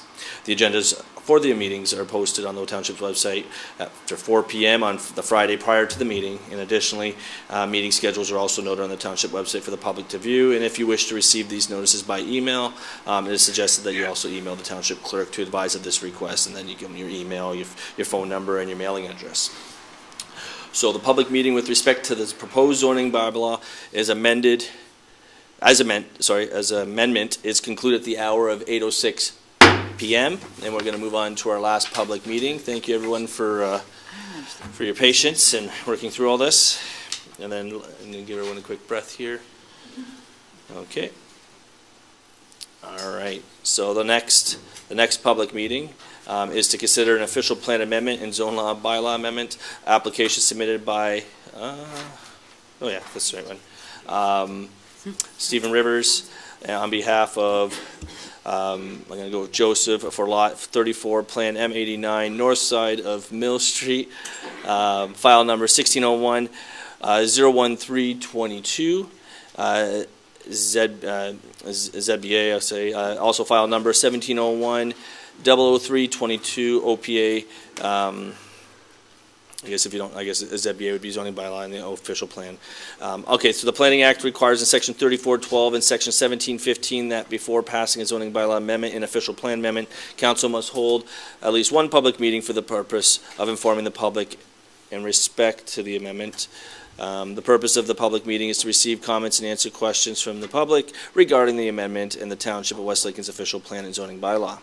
We stress that at this point, no decision has been made on the proposed amendments, and any comments received tonight will be taken into account by council in their consideration.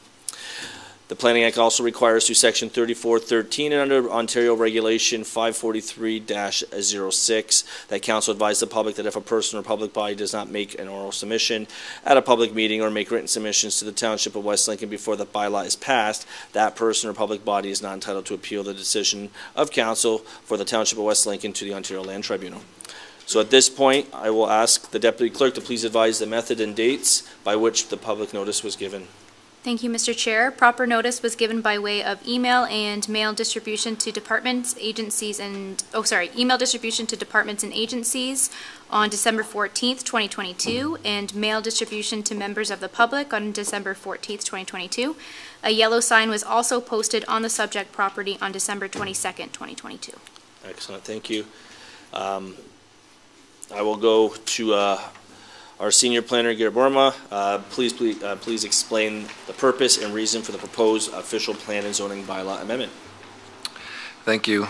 So this last public meeting for this evening is to discuss a combined application for official plan amendment and zoning bylaw amendment that has been submitted by Mr. Stephen Rivers on behalf of the property owners for our subject property on the north side of Mill Street.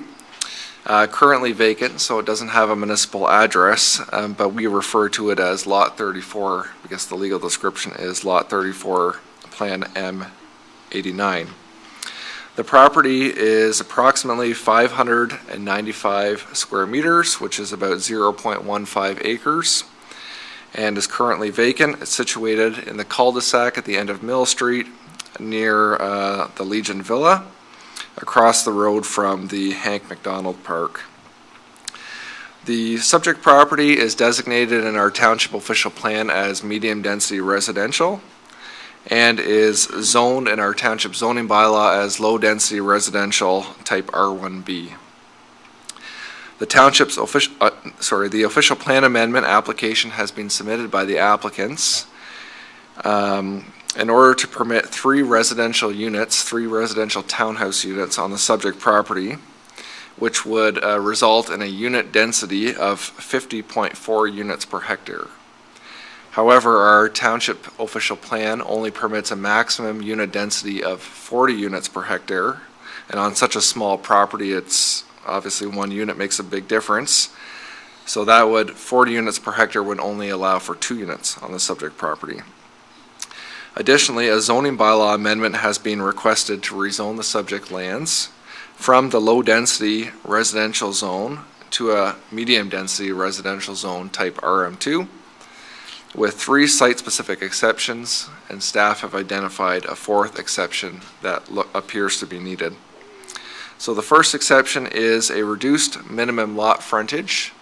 That's the separation from the buildings to the front property line from 6 meters as required in the RM2 zone to 5.8 meters. Secondly, a site-specific exception is being asked for to reduce a minimum interior side lot line for the easterly side lot line from the requirement of 3 meters to 1 meter. But just a note that 1.2 meters is shown on the sketch that was provided to us. And that 3 meter requirement is due to the fact that that side of the property is abutting low density residential zones, and therefore the setback is slightly higher. As you can see on the west side of this development, the proposed development, the setback is 1.2 meters because that abuts medium density residential, being a condo development. Also being requested is an increased maximum garage width from the 50% that is permitted in our zoning bylaw to 63% for the westerly unit. And that is 50% of the lot frontage, 50% of the facade of the building is permitted to have a garage. Finally, staff have identified that there is a deficient lot area shown on the sketches that were provided for the middle unit. And we have provided that as a comment back to the applicant for them to address, either include in the application or find a way to have that middle unit comply with the lot area requirement. So if this application were approved, this would result in 3 townhouse units on this property that would further be subdivided through a severance application to the Committee of Adjustment. No public comments have been received at this time.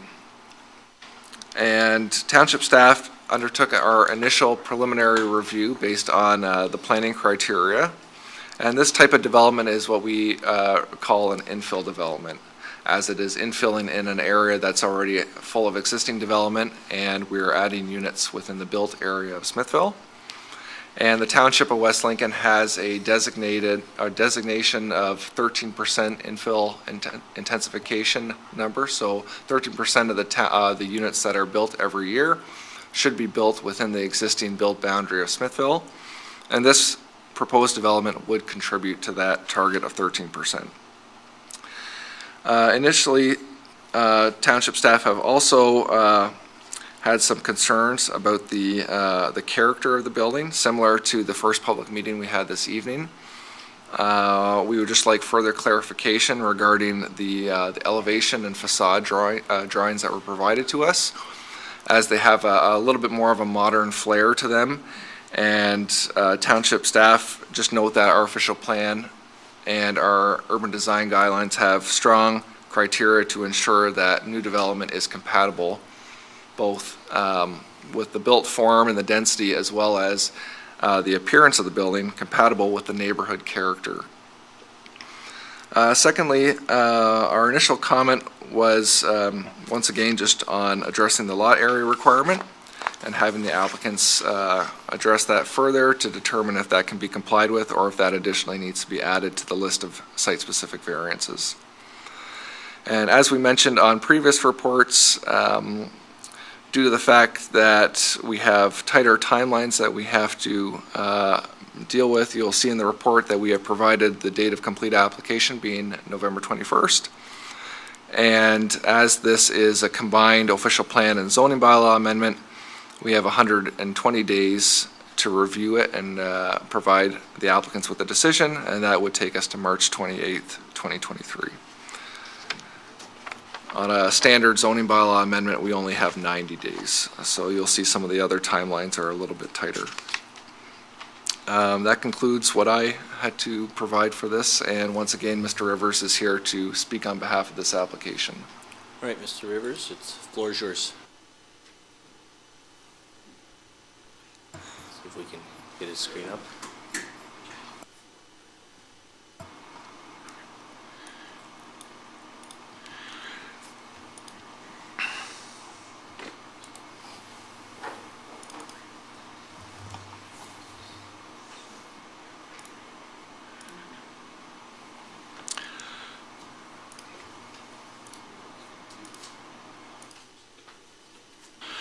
Oh, to be young and know how these things work.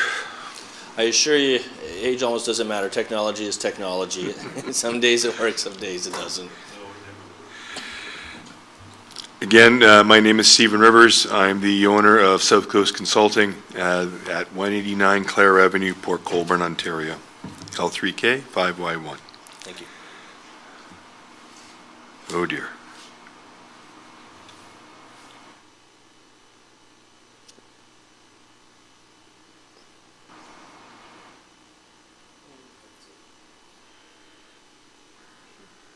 There we go. Start at the beginning. Perfect. Basically, a summary of the proposal to rezone from R1B to the residential medium density RM2 zone. The zoning requirements, as Garrett has pointed out to you, minimum frontage reduced, minimum east side yard reduced, and the maximum garage width increased, and certainly we would be more than happy, and we would also ask that the minimum lot area for the central lot also be reduced to comply with the proposed lot area. Quick sketch of what is being proposed. One of the key constraints on this property is the sewer easement that runs across the back of it. So that constrains how units can be developed and certainly affects their size. It does provide for a really significant rear yard in this case, but requires a reduced front yard in this case to provide reasonable sized units. The existing parcel is vacant, 600 square meters, has 20 meters of frontage on Mill Street. It's designated medium density in your official plan, and it's zoned low density residential R1B. Again, to give you an idea of where it's located within the community, I hope you can see the red where I'm swirling my pointer around. That's the property and its location in relation to the larger component of the community. Surrounding uses, primarily residential on all sides. So the residential use fits in with the residential uses around it. Study has been done with regards to municipal servicing and stormwater. The information was provided to the project engineer about the existing water main on Mill and the sanitary sewer easement, as you've seen, is through the property. And stormwater management analysis has been completed. An archaeological assessment has been done, and the archaeologist indicates that it's free of further archaeological concern. Whoops.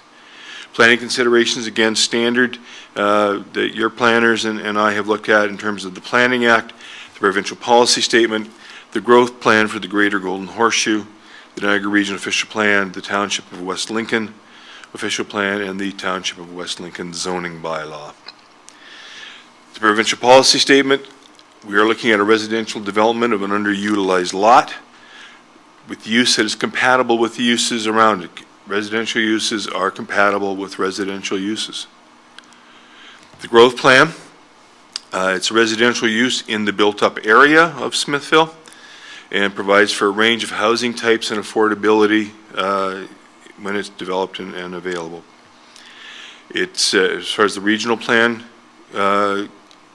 policies are concerned, it's compatible with the surrounding uses. It's efficient use of land, resources, and infrastructure.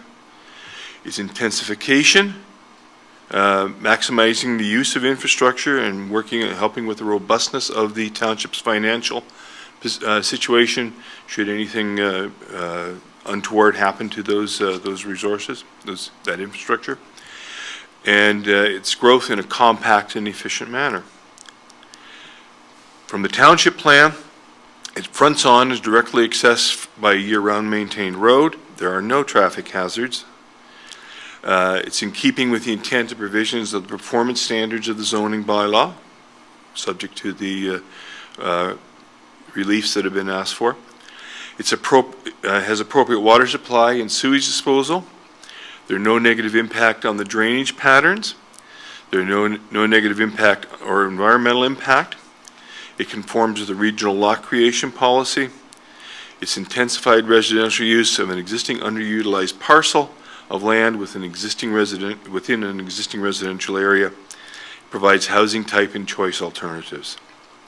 It's compact development, efficiently utilizing urban land, existing services, and municipal infrastructure. It's a high-quality, compact, orderly built form that will help the township meet its intensification targets, as your planners have pointed out to you.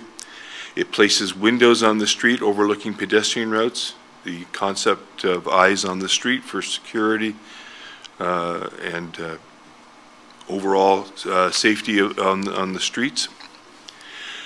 There's a strong relation to Mill Street in the design. The building entrances address the street, obviously. It satisfies the demand for new lots. The street is capable of handling the traffic, and there's no evidence of depreciating or deteriorating effect on adjoining property. This is a triplex dwelling unit that adds housing variety, a range of housing types, promoting municipal sustainability, and it's near the park system. There's no negative effect on the township's financial position. It counts towards the intensification target, and there are no land use conflicts. Again, in terms of the zoning relief, Unit 2, so the reduced lot frontage on Unit 2 is to increase the floor area at the east unit, Unit 3, which is constrained by that easement that goes across the backyard. So it's reducing the frontage of the middle unit, Unit 2, allows the east unit, Unit 3, to have larger floor area. Reduced side yard required on the east side, Unit 3. Again, what this allows is the unit to have a larger floor area, more marketable. Zoning relief increased garage width of Unit 1. The garage with limitation is intended to create variation in street front facades. The proposal achieves this through the unique design that is now displayed in front of you. Again, gone through the zoning requirements and provisions that are satisfied and that require relief. And I would add that, as your planners have pointed out, relief is required for the lot area for one of the units, and we would certainly request that be considered. In my opinion, the proposal conforms with the provisions of the Planning Act, the Provincial Policy Statement, the Growth Plan, the Regional Official Plan, and the Official Plan. It permits a proposed residential use. It's good planning. And Council and the Committee of Adjustment can be confident the proposed zoning bylaw amendment and severances are consistent with the official plan and the regional provincial policies. I would just diverge for a minute on a couple of things. Your staff were concerned about the interior dimensions of the garage. The architect has provided additional information, and I'll pass that on to staff later. The internal dimensions are 3.5 meters by 5.8 meters, which I believe satisfies the parking space requirement. The driveway width is 3 meters on all the units. And the building height is 11 meters, which we also believe satisfies the height requirement. That can of course be changed to bring it within the height requirement. And I'm about to throw a spanner into the works with your planners. I have been told by another municipality in Niagara that an application for development submitted prior to the approval of Bill 23 must go forward under the provisions of the Planning Act that was in place at the time, and that a site plan control is required. I've certainly questioned whether the clergy principle that says you move ahead on an application based on the rules that were in place still applies with the Planning Act, but it may well be that your staff has the ability to apply site plan control in this case under the old rules.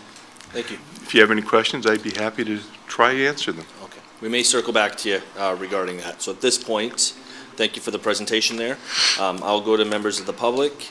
Are there any oral written submissions from anyone present, either in person or on the Zoom, regarding the proposed official plan and zoning bylaw amendment? I would like to stress that this may be the only public meeting held with respect to this application. Therefore, if any members of the public that are in attendance, either in the, publicly here, virtually, or in person, this is a time to provide your comments now, whether it's in person or written. And if you're if you're attending virtually and would like to provide those comments, you can do so with one or two options. So if you're probably tired of hearing it from me, but I have to read it again. So if anyone using a computer or smartphone, select the raise your hand through the Zoom control options. And if you've called in, I haven't seen it yet, but if you called in through a landline or telephone, you just got to hit *9, and that will notify staff that you would like to speak. Once you've been acknowledged to speak, we ask that you unmute your microphone. It is important that you provide your comments now. If you've not done so already by writing or verbally, as LPAT may not, Ontario Land Tribunal may not consider comments made during any other council or committee meeting.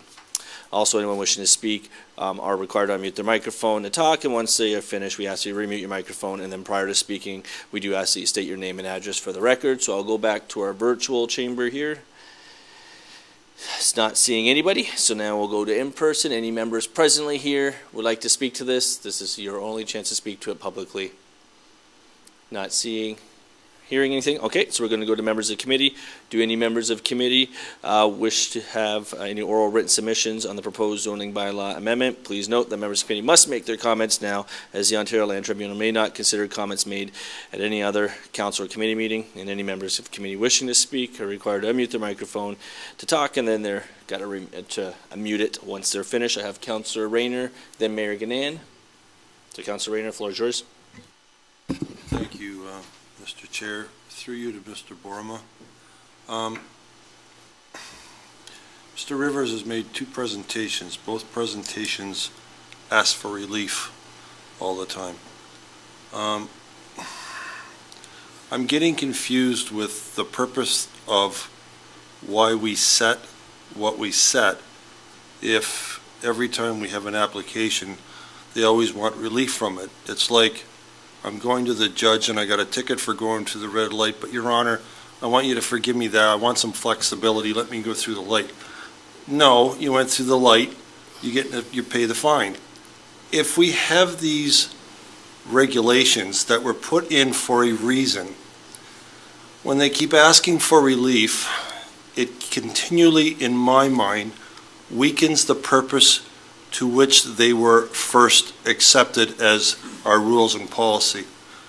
Do you have any concerns with regards to these happening all the time? If we set certain guidelines, those are the guidelines, work within the guidelines. If you can't work within the guidelines, then you can't do it. I mean, there's lots of things out in life where you either can do it or you can't do it. These are the rules and there is no flexibility. But every time we come here, we see this word relief all the time. And it's usually not one or two, like the last one was a half a dozen things that were wrong. This one, there's a bunch of them. I mean, you can understand maybe, well, just one item that's a little bit off, can you please forgive me? But we just go give you the list, which totally discredits the purpose of having the list in the first place. Can you please comment on what your feeling is towards the fact that we have these policies and procedures? Are they always open to flexibility? Are they not there for a purpose?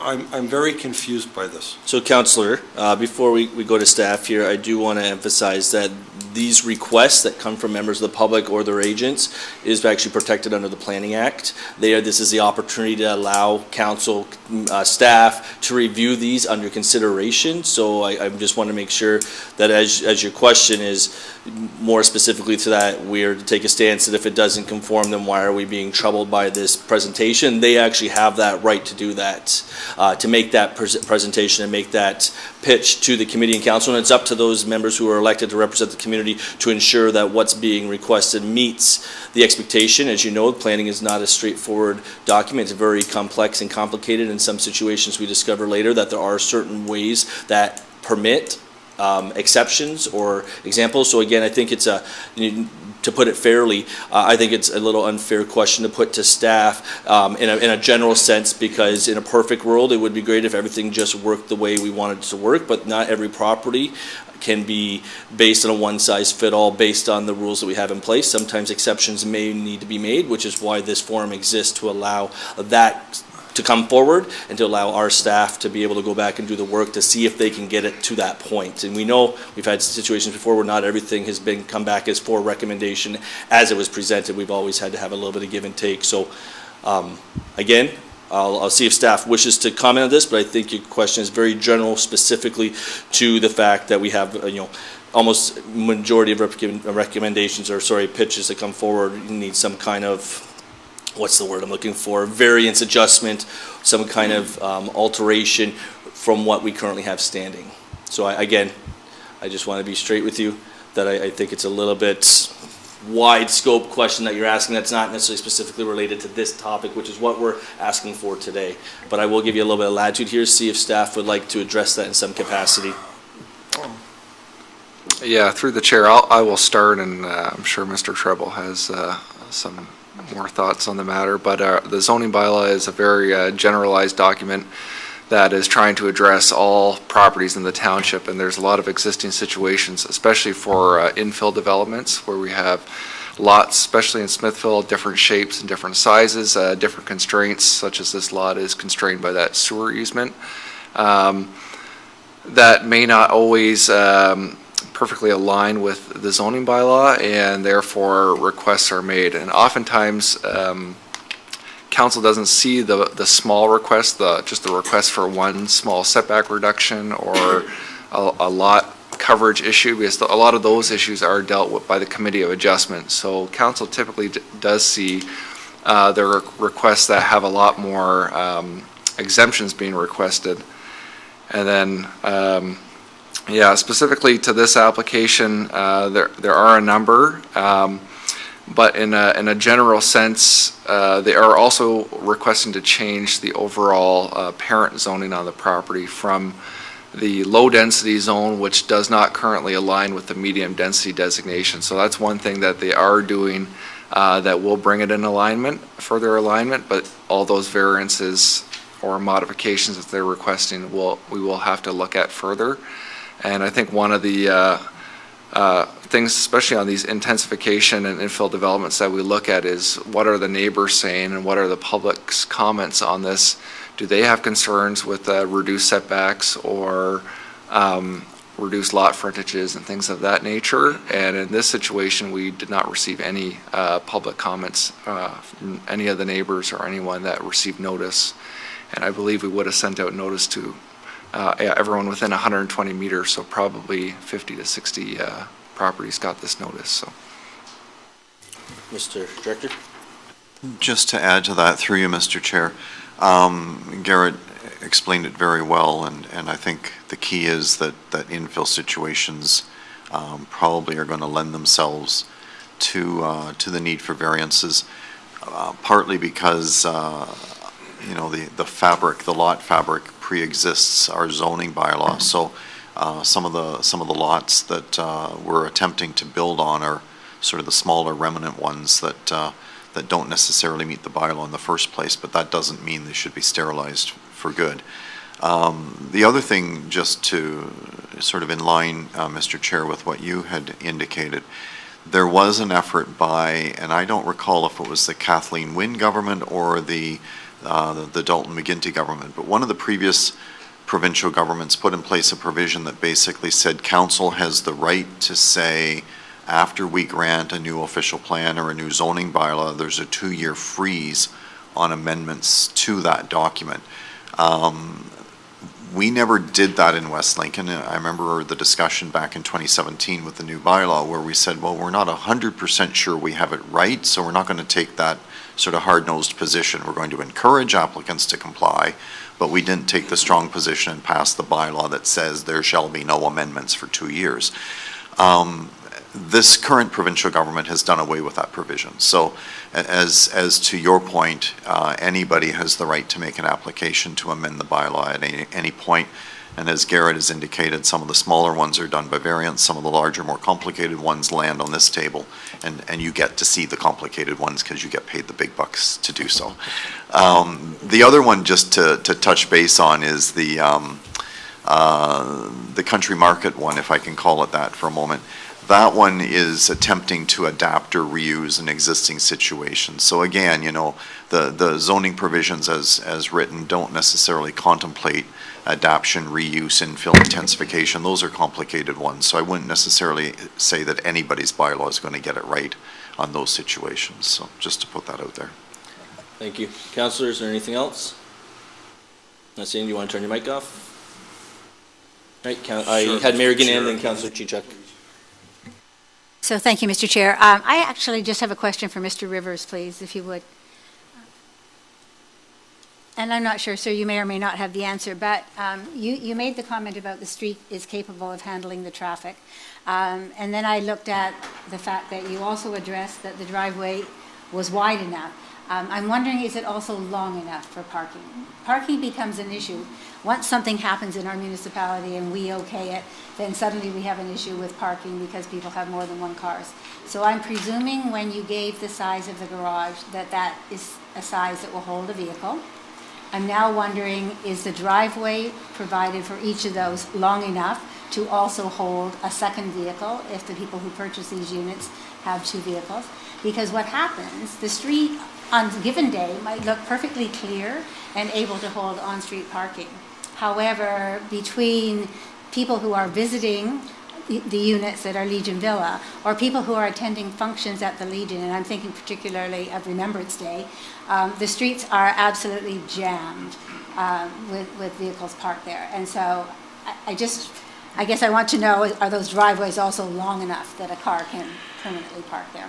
Through you, Mr. Chairman, to the councillor, I would have to double check them, but I am reasonably assured that the driveways are satisfy the zoning requirement for the depth of a parking space. Well, and I point this out at a public meeting on purpose, not to put you on the spot, sir, but to make sure that our staff are aware that when the discussions happen and we're looking at actual site plan, that parking issue is addressed at that point in time. So thank you for that. Thank you, Mr. Chair. Thank you. I'll go to Councillor Chichuk.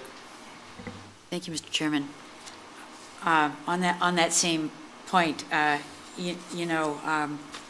colleague of ours from another municipality, I overheard their council meeting back a while ago, and they said that that a garage is really not a parking spot because everyone counts it as that, but it's really a shed and also a man cave and a bunch of other things that happen to it, and that the 2 cars or 3 that the family owns end up in the driveway. So one of my questions was about the length of the driveway, the width of the driveway, and the ability to park more than 1 car, because that street does have an ambulance access, the only entrance and egress into Legion Villa. It would not surprise me if in future there was concern about no parking on that street, which could confine any of the people on the street, not just this particular subdivision, but that bulbous area of the circle, a turning circle, whether there's snow. I've walked that street many times. My dog can tell you where every pothole is. But I think that it is of concern to me as I look at the at the properties and how they may actually overhang onto the street, as many cars do in many streets.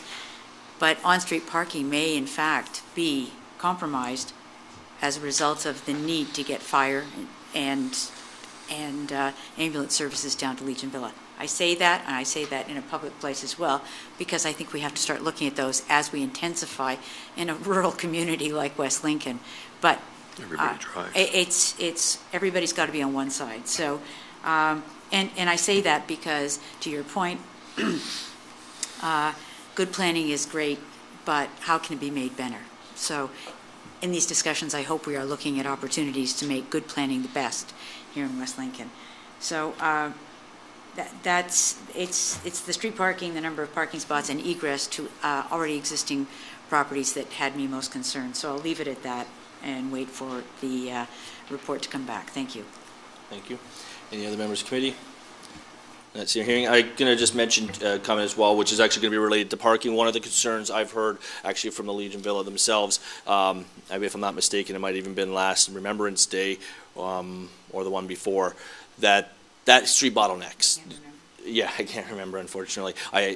So much has happened. So the issue that we have with that street is it bottlenecks, and I believe, if I'm not mistaken, Mayor Gannon can correct me if I'm wrong, but I believe it actually, because of the bottlenecking, actually prevented an ambulance from providing care to a resident in the Legion Villa. And so I'm kind of wondering, when I look at the plan here, I think in one respect, it's going to, where it kind of starts the bottleneck is partly where these 2 or 3 units are being proposed. I actually think it might eliminate some of the parking that was naturally going to happen anyways on one side of that road, but at the same time, I hear the concern of, like, where are these people supposed to park? And that's the number one concern we hear from all residents of West Lincoln, is they go in, they buy their home, they have an expectation that they can use the roadway to park. They're moving in, and everyone nowadays, has at least 2 vehicles, if not 3.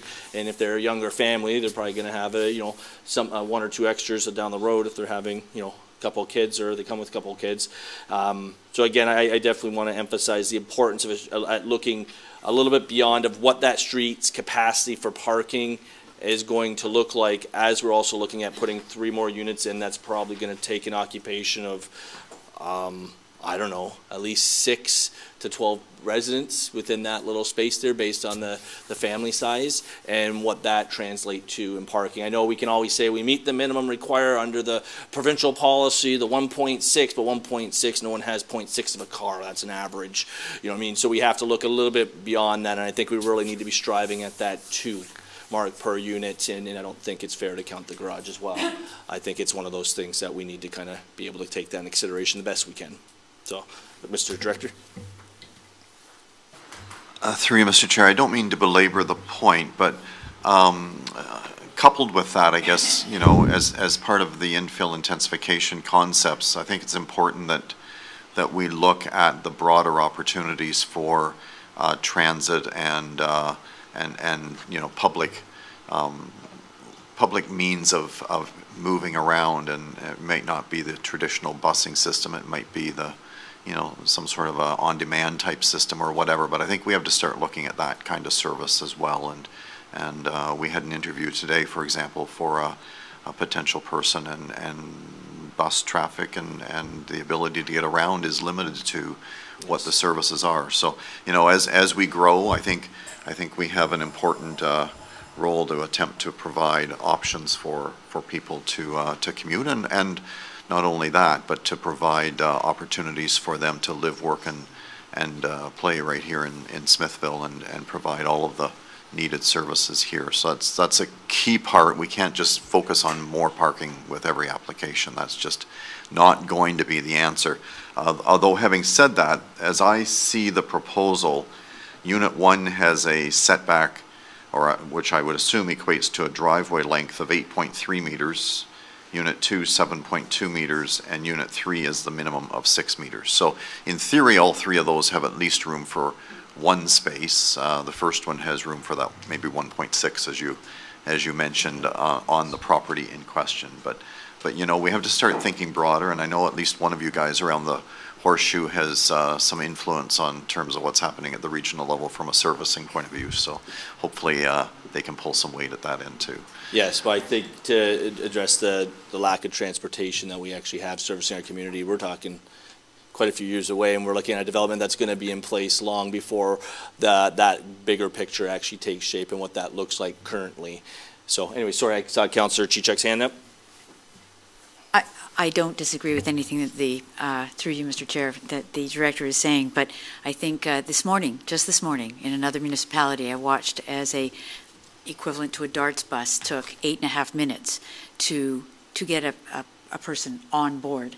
And in that 8.5 minutes, there was traffic backed up, and there was an ambulance trying to get through. So I say that all of these things are great. And when you're going to a transit stop that's at a proper location that isn't going to cause a problem versus having it in a tight cul-de-sac or something like that, I think that's what we're asking you to do, is in each and every one of these opportunities, we understand, maybe we'll have hovercrafts by the time I'm dead. I don't know. But the point is, we definitely can think out of the box that we're in, but we do have to be conscious of what it is we're facing right now. Sorry, I just needed to get that out there. Okay. So at this point, I'm not seeing any other members of the committee, so I got to read my last statement here. Pardon? Oh, sorry, I got to go. Did we not go to the virtual before? Oh, so they came on later. Okay. So I guess we'll just double check to see if anybody virtually wishes to speak to this. Sorry, Kevin.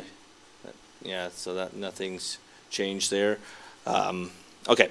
Please be advised that a technical report is being considered by committee this evening and that a recommendation report will be forthcoming to a future committee and or council meeting. Please also be advised that once committee or council has made a decision with respect to the official planning zoning bylaw amendment, and if approved by council, a notice of their passing will be circulated with an appeal period. If you wish to be notified of council's decision, please ensure that you email the township clerk, Joanne Shime, at jshime@westlincoln.ca. And anyone who's interested in observing council and or committee discussions about a particular bylaw should not solely rely on mailed notices and miss the opportunity to attend an applicable meeting. It is suggested that you watch the township's website for posting of agendas to review the items that will be discussed at council and or committee meetings. The agendas for the meetings are posted on the township's website after 4 p.m. on the Friday prior to the meeting. And additionally, meeting schedules are also noted on the township's website for the public to view. If you wish to receive these notices by email, it is suggested that you contact the township to advise of this request by providing your email, a mailing address, and your phone number. So this public meeting with respect to the proposed official plan and zoning bylaw amendment is concluded at the hour of 8:47 p.m. I'd like to thank everyone for their participation, their patience, and being a part of that. And we're going to move forward with the rest of the agenda. And I will put that right there. Just give me a second here. Oh.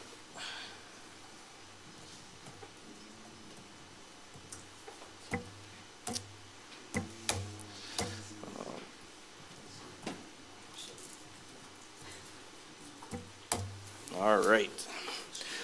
So moving forward, I'm going to ask members of committee here if there's any changes in order of items on the agenda. Not seeing or hearing any.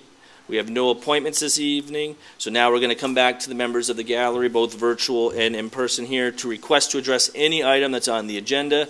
We'll start with our virtual. So any members virtually that would like to address any item that's on tonight's agenda, this is your time to speak to it. Not seeing any hands up. So at this point, I'll go to members. Pardon me? Yes, yeah, but nobody had put their hand up for it. What? Okay, hold on a second. So what are you asking, sorry? Yeah, but I was just dealing with the virtual. Just virtual? Yes. So now I'm going to the in-person. So anybody who's here in person that wish to address items on the agenda can do so now. Sorry for not making that clear. I was doing them in two separate forums to keep it easier for our IT. So this is your time to speak to any item that's on the agenda who's here in the chambers physically. So go right ahead, sir. Come right on up. You're the next contestant. No, that's fine. I didn't realize I'm talking fast, so. There's, yeah, the virtual thing there, so that's why it's coming back over.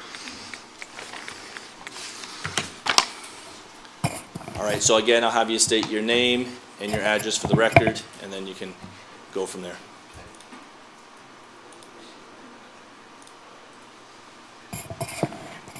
Actually, what I probably should read as well before you start there, kind of got a little ahead of myself. So now that we have someone speaking, I should note under section 10, 13, 5, and 6, general rules for addressing items on the agenda, the 1 hour in total shall be allocated for this section on the agenda, and each individual shall only be provided with 5 minutes to address their issue. Some exceptions may apply. A response may be provided or may not be provided, and the matter may just be referred back to staff. A person who wishes to discuss a planning application or a matter that can be appealed will be permitted to speak up to 10 minutes. And so at this point, again, if you can just state your name and address for the record, you are permitted to speak. Great, thank you very much. Mr. Chair, Your Worship, members of Council Committee, my name is Oz Kamal. I'm a partner with MHBC Planning. You needed the address? Yeah, your address there. Our address is 442 Branch Street, Suite 204, in Burlington, Ontario. Thank you. So we wanted to speak about item PO 6-23. I think it's item 12.1 on your agenda. It's the PBUD Developments Station Meadows West Red Line revision to draft plan of subdivision, town file number 2000-89-19. Appreciate staff being able to bring this forward with their recommendation to the Planning, Building, Environmental Committee. The one item I'd like to speak about is recommendation 2 of the staff report that notes revisions to conditions contained in attachment 2. The specific condition that I'd like to address is condition number 9 with respect to road widenings. What I'm going to do is share my screen here. You can see it. So this is the current condition. So what you have now is there's the existing subdivision here. The PBUD subdivision is here just to the west of it. If I go to the next one, you'll see here highlighted in red is the PBUD subdivision. And there's a Spring Creek extension proposed, generally shown in yellow. So the condition reads that the owner gratuitously dedicate a road widening across the frontage of South Grimsby Road 5, which is just off your page, and Spring Creek Road, which is the future yellow line, of 0.5 meters to achieve a total right-of-way width of 21 meters, free and clear of any mortgages, liens, and encumbrances. I'd also like to thank staff for speaking with me earlier today, this afternoon, regarding this item. As I understand that there may be opportunity to look at some flexibility with the condition as proposed. So my client understands the need for potential road widenings, but the staff report indicates that the transportation and infrastructure master plan work is ongoing, and there may be a need for wider rights-of-way. So I've indicated to staff, the alignment of we're not so much fussed about the widening at South Grimsby Road 5 because it's an existing right-of-way, but because the Spring Creek extension is not built yet, we thought that there may be an opportunity that a future widening may not actually be required yet. So we were looking for some additional flexibility in the language of the condition that still speaks to a widening may be required, but not be specific to how much is being required, given that the master plan, the master transportation study work was ongoing. So you can see here on the next slide, potential widening. So one of the things that we were asking about is if the Spring Creek Road, because we're talking about 0.5 meters, we were just asking, given that it's not built yet, and given that our subdivision, which is draft plan approved, is generally in alignment with the subdivision to the east, which was also a PBUD Developments subdivision, that perhaps there's some alignment adjustment that could be made that you don't actually need to take a widening along the south part of the road. And also, given the fact that immediately to the north of the existing draft plan approved subdivision, Peter Budd also owns the property to the north. So which is part of a expansion study that's ongoing right now. So there may be an opportunity for, I just realized that I talk with my hands a lot because I'm usually talking to a screen, so I apologize. But there's opportunity potentially for adjustments to the north. So what we were asking is if some alternate wording could be used for condition 9. And my alternate wording I was proposing was that the owner gratuitously dedicate a road widening across the frontage of South Grimsby Road 5 of 0.5 meters free and clear of any mortgages, liens, and encumbrances, which is generally consistent with what they were asking in the original condition. And this is the part where I've revised it. A future road widening of Spring Creek Road may be required subject to finalizing the transportation master plan. And that way it just gives a little bit of flexibility and opportunity to just explore how that Spring Creek Road extension aligns. And maybe at the end of the day, it does need a widening, and we'll deal with that if that's the case. But just to give it a bit of flexibility in case Spring Creek Road, there's opportunity to hit that ultimate right-of-way just by going north versus having to go on the south side. That's the only thing that I wanted to just ask if there was any opportunity for of staff. I'm happy to answer any questions. And again, this is just another shot of the community expansion study area. So you can see there's a whole review being done just to the north of the Spring Creek Road extension. So there may be opportunity there for securing that ultimate right-of-way. Happy to answer any questions of committee. Did you have any? Through you, Mr. Chair, no, I can explain to committee kind of where staff's thinking is Okay. at, but I don't have any questions per se per Oz. Do you want to wait till we get to that item on the agenda then? I'm at your direction. Okay, we'll sir. wait till, it's not going to take us, I don't think, too long to get there, so if you don't mind hanging tight for a few moments. Yep, that would be great. Thank you. We can deal with that shortly. All right, at this point, I'll look back around the room. I see a few more people here. Do you guys want to speak to anything that's on tonight's agenda? You sure, Albert? Okay, perfect. All right, so, and moving forward, we have consent agenda items. So, I'll read the description here, that all items listed below are considered to be routine and non-controversial and can be approved with one resolution. There will be no separate discussion of these items unless a council member requests it, in which case the item will be removed from the consent resolution and considered immediately following the adoption of the remaining consent agenda items. And I will read the items as I go down here. So the first one's going to be that the Planning, Building, Environmental Committee hereby approve the following consent agenda items. Items 1, 2, 3, and 4 be and are hereby received for information, and that item 5 be and is hereby received, and the recommendations contained therein with the following exceptions, and there's currently none. Do I don't see any. Can I get a mover and a seconder? Got Councillor Trombetta. Can I get a seconder? Councillor Chichuk. All those in favor? Oh, well, yeah, we got to do the vote on here. Chichuk, yep. And then our vote will come up on our screen here.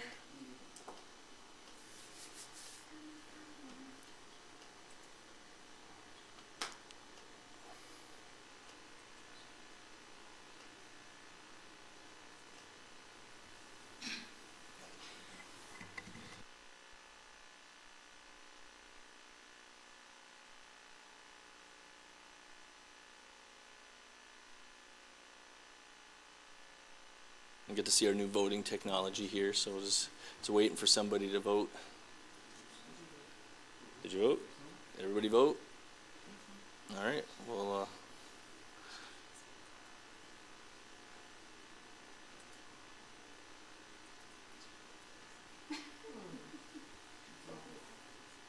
it says vote in process, or progress.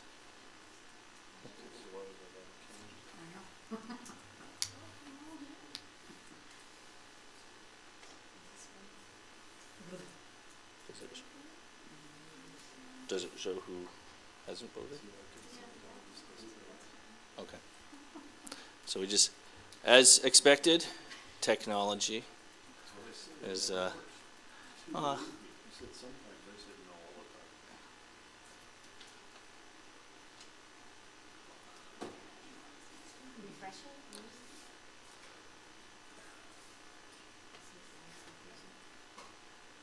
might just do a quick reset.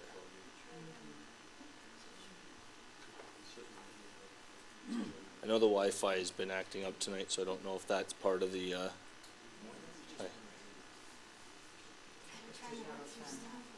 we gotta work through it at some point. Yeah, we will. Have some patience, we'll be there.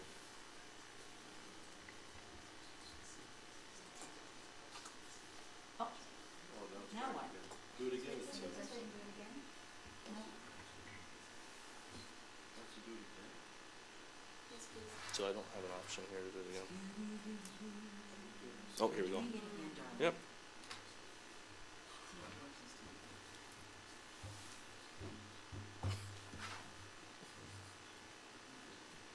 There we go. I just did it. There's a little bit of a delay on the touch screen here. So are we able to?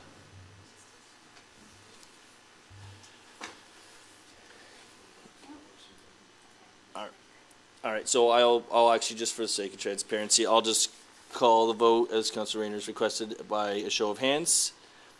All those in favor? Okay, that carries. It worked. It's showing on our back end. We need, for transparency purposes, we need everyone to see how the vote worked, right? We have no communications. We have two staff report items. So, item P0623, Senior Planner Garrett Burma and Director of Planning and Building Brian Treble, and it's a recommendation report PD04 2023, P-Buds Development, Station Meadows, West Red Line revision to draft plan of subdivision file number 208919. I need a mover for this one. If I can get Mayor Ganan, and then I got Councilor Chichuk as a seconder, and that, I guess I'll read this and then we'll go forward. So that recommendation report PD 04 2023 regarding P-Bud development.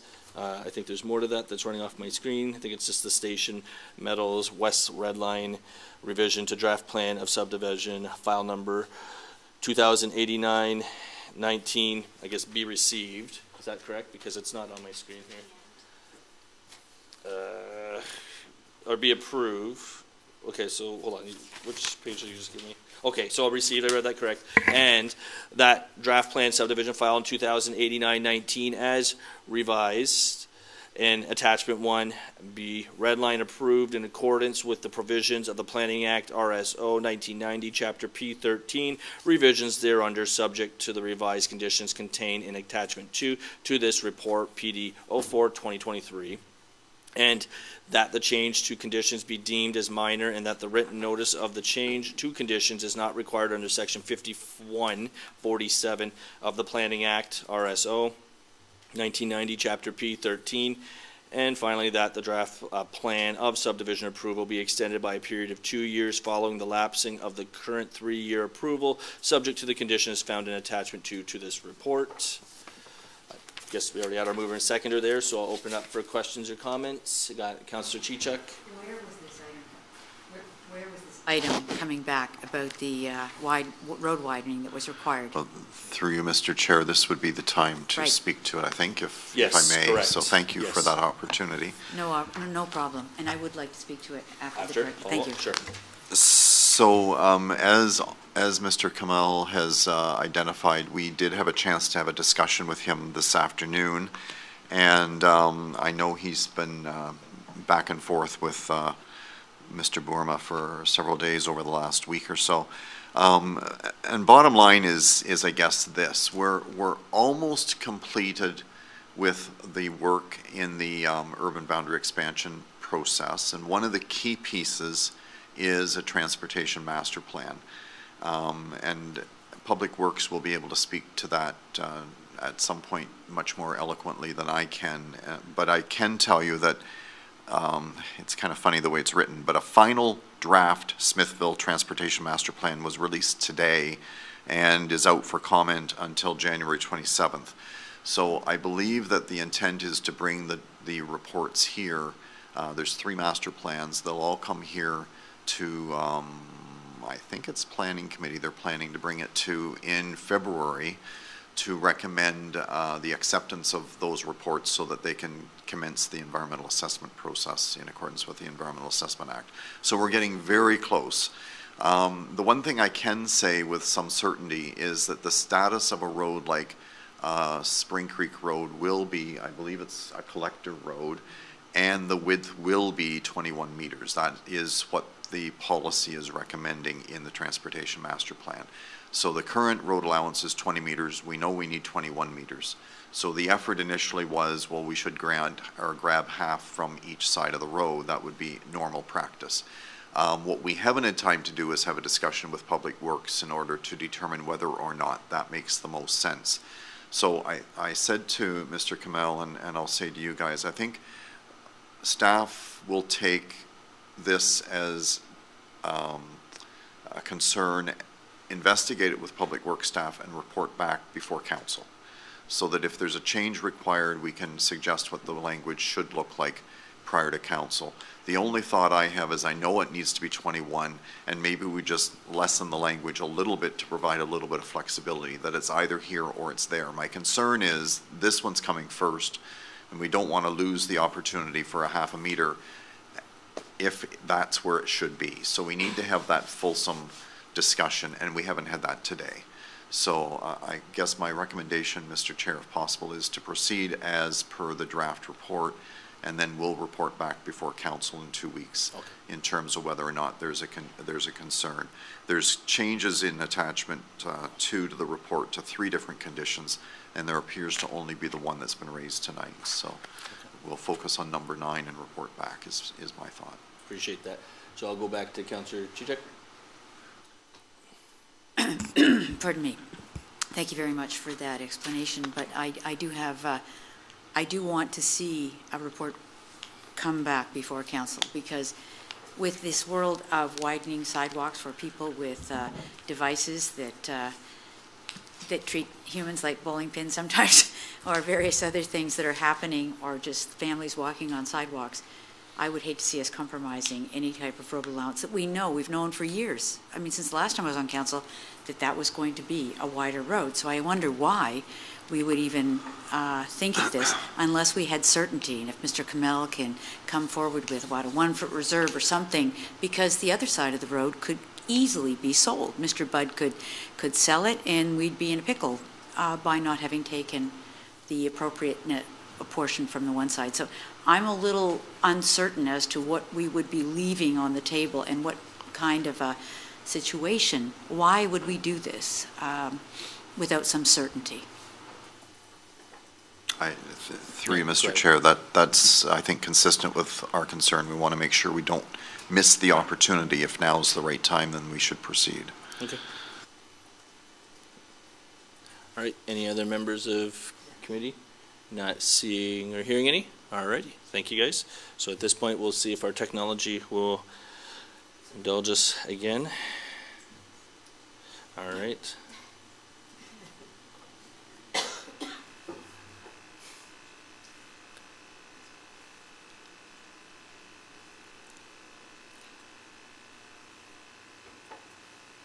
So we waiting on a cancel.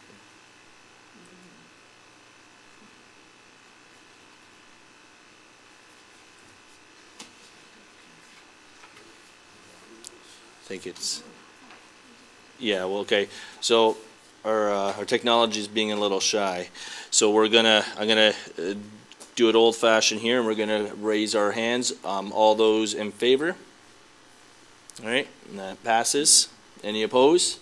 We got 1 opposed, so that carries.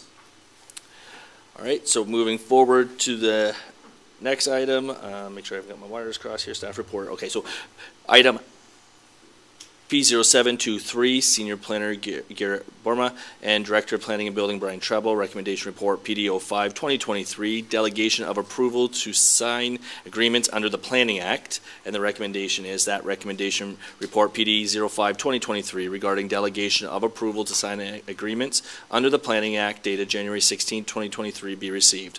And that a bylaw be passed to delegate approval authority for the approval of agreements under the Planning Act, and that a delegation of staff to enter into such agreements as found in Attachment 1. So I'm going to need a mover for this one. I got Mary Gannan, seconder, Councillor Chichak. Any questions or comments? Not seeing or hearing any. I think we're just going to call the question with our hands. All those in favor? Okay, that carries unanimously.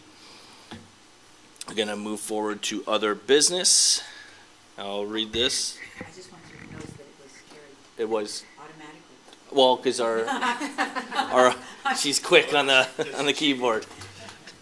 All right.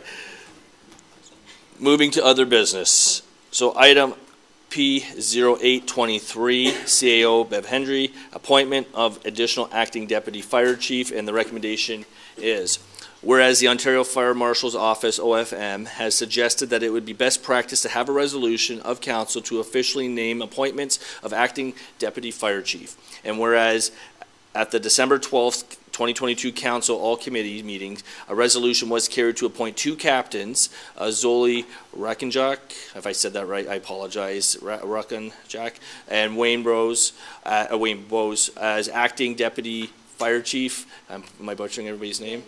All right, my apologies. Acting deputy fire chief in the absence of deputy fire chief, and whereas in the absence of two appointed captains, already named, won't butcher their names again, a third appointment of acting deputy fire chief be added, to whom shall assume all the powers and duties as may be prescribed of the deputy fire chief. And whereas there are no financial impacts to this action, as only one person at a time can be an acting deputy fire chief, and the others would carry out their normal roles as captains. Now therefore be it resolved that Captain Phil Clark be appointed as the third acting deputy fire chief, whom shall assume all the powers and duties as may be prescribed of the deputy fire chief, and that due to the time sensitivity of this matter, the appointment takes immediate effect prior to ratification of council. So I need someone to move that. Councillor Trombetta, I have Mayor Gannon seconding it. Any questions or comments? Not seeing or hearing any. All those in favor, raise your hand. All right, and that carries unanimously as well. So at this point, we have item 0923, members of committee, and this is other business matters of informative nature. Any members of committee have anything they'd like to inform? Not seeing or hearing any. All right, perfect. Is there any new items of business? Not seeing or hearing any. So finally, thank you all. It's been a journey for our first one back, the way how it's been. I will adjourn the meeting at the hour of 9:11 p.m. Thank you. Have a great night.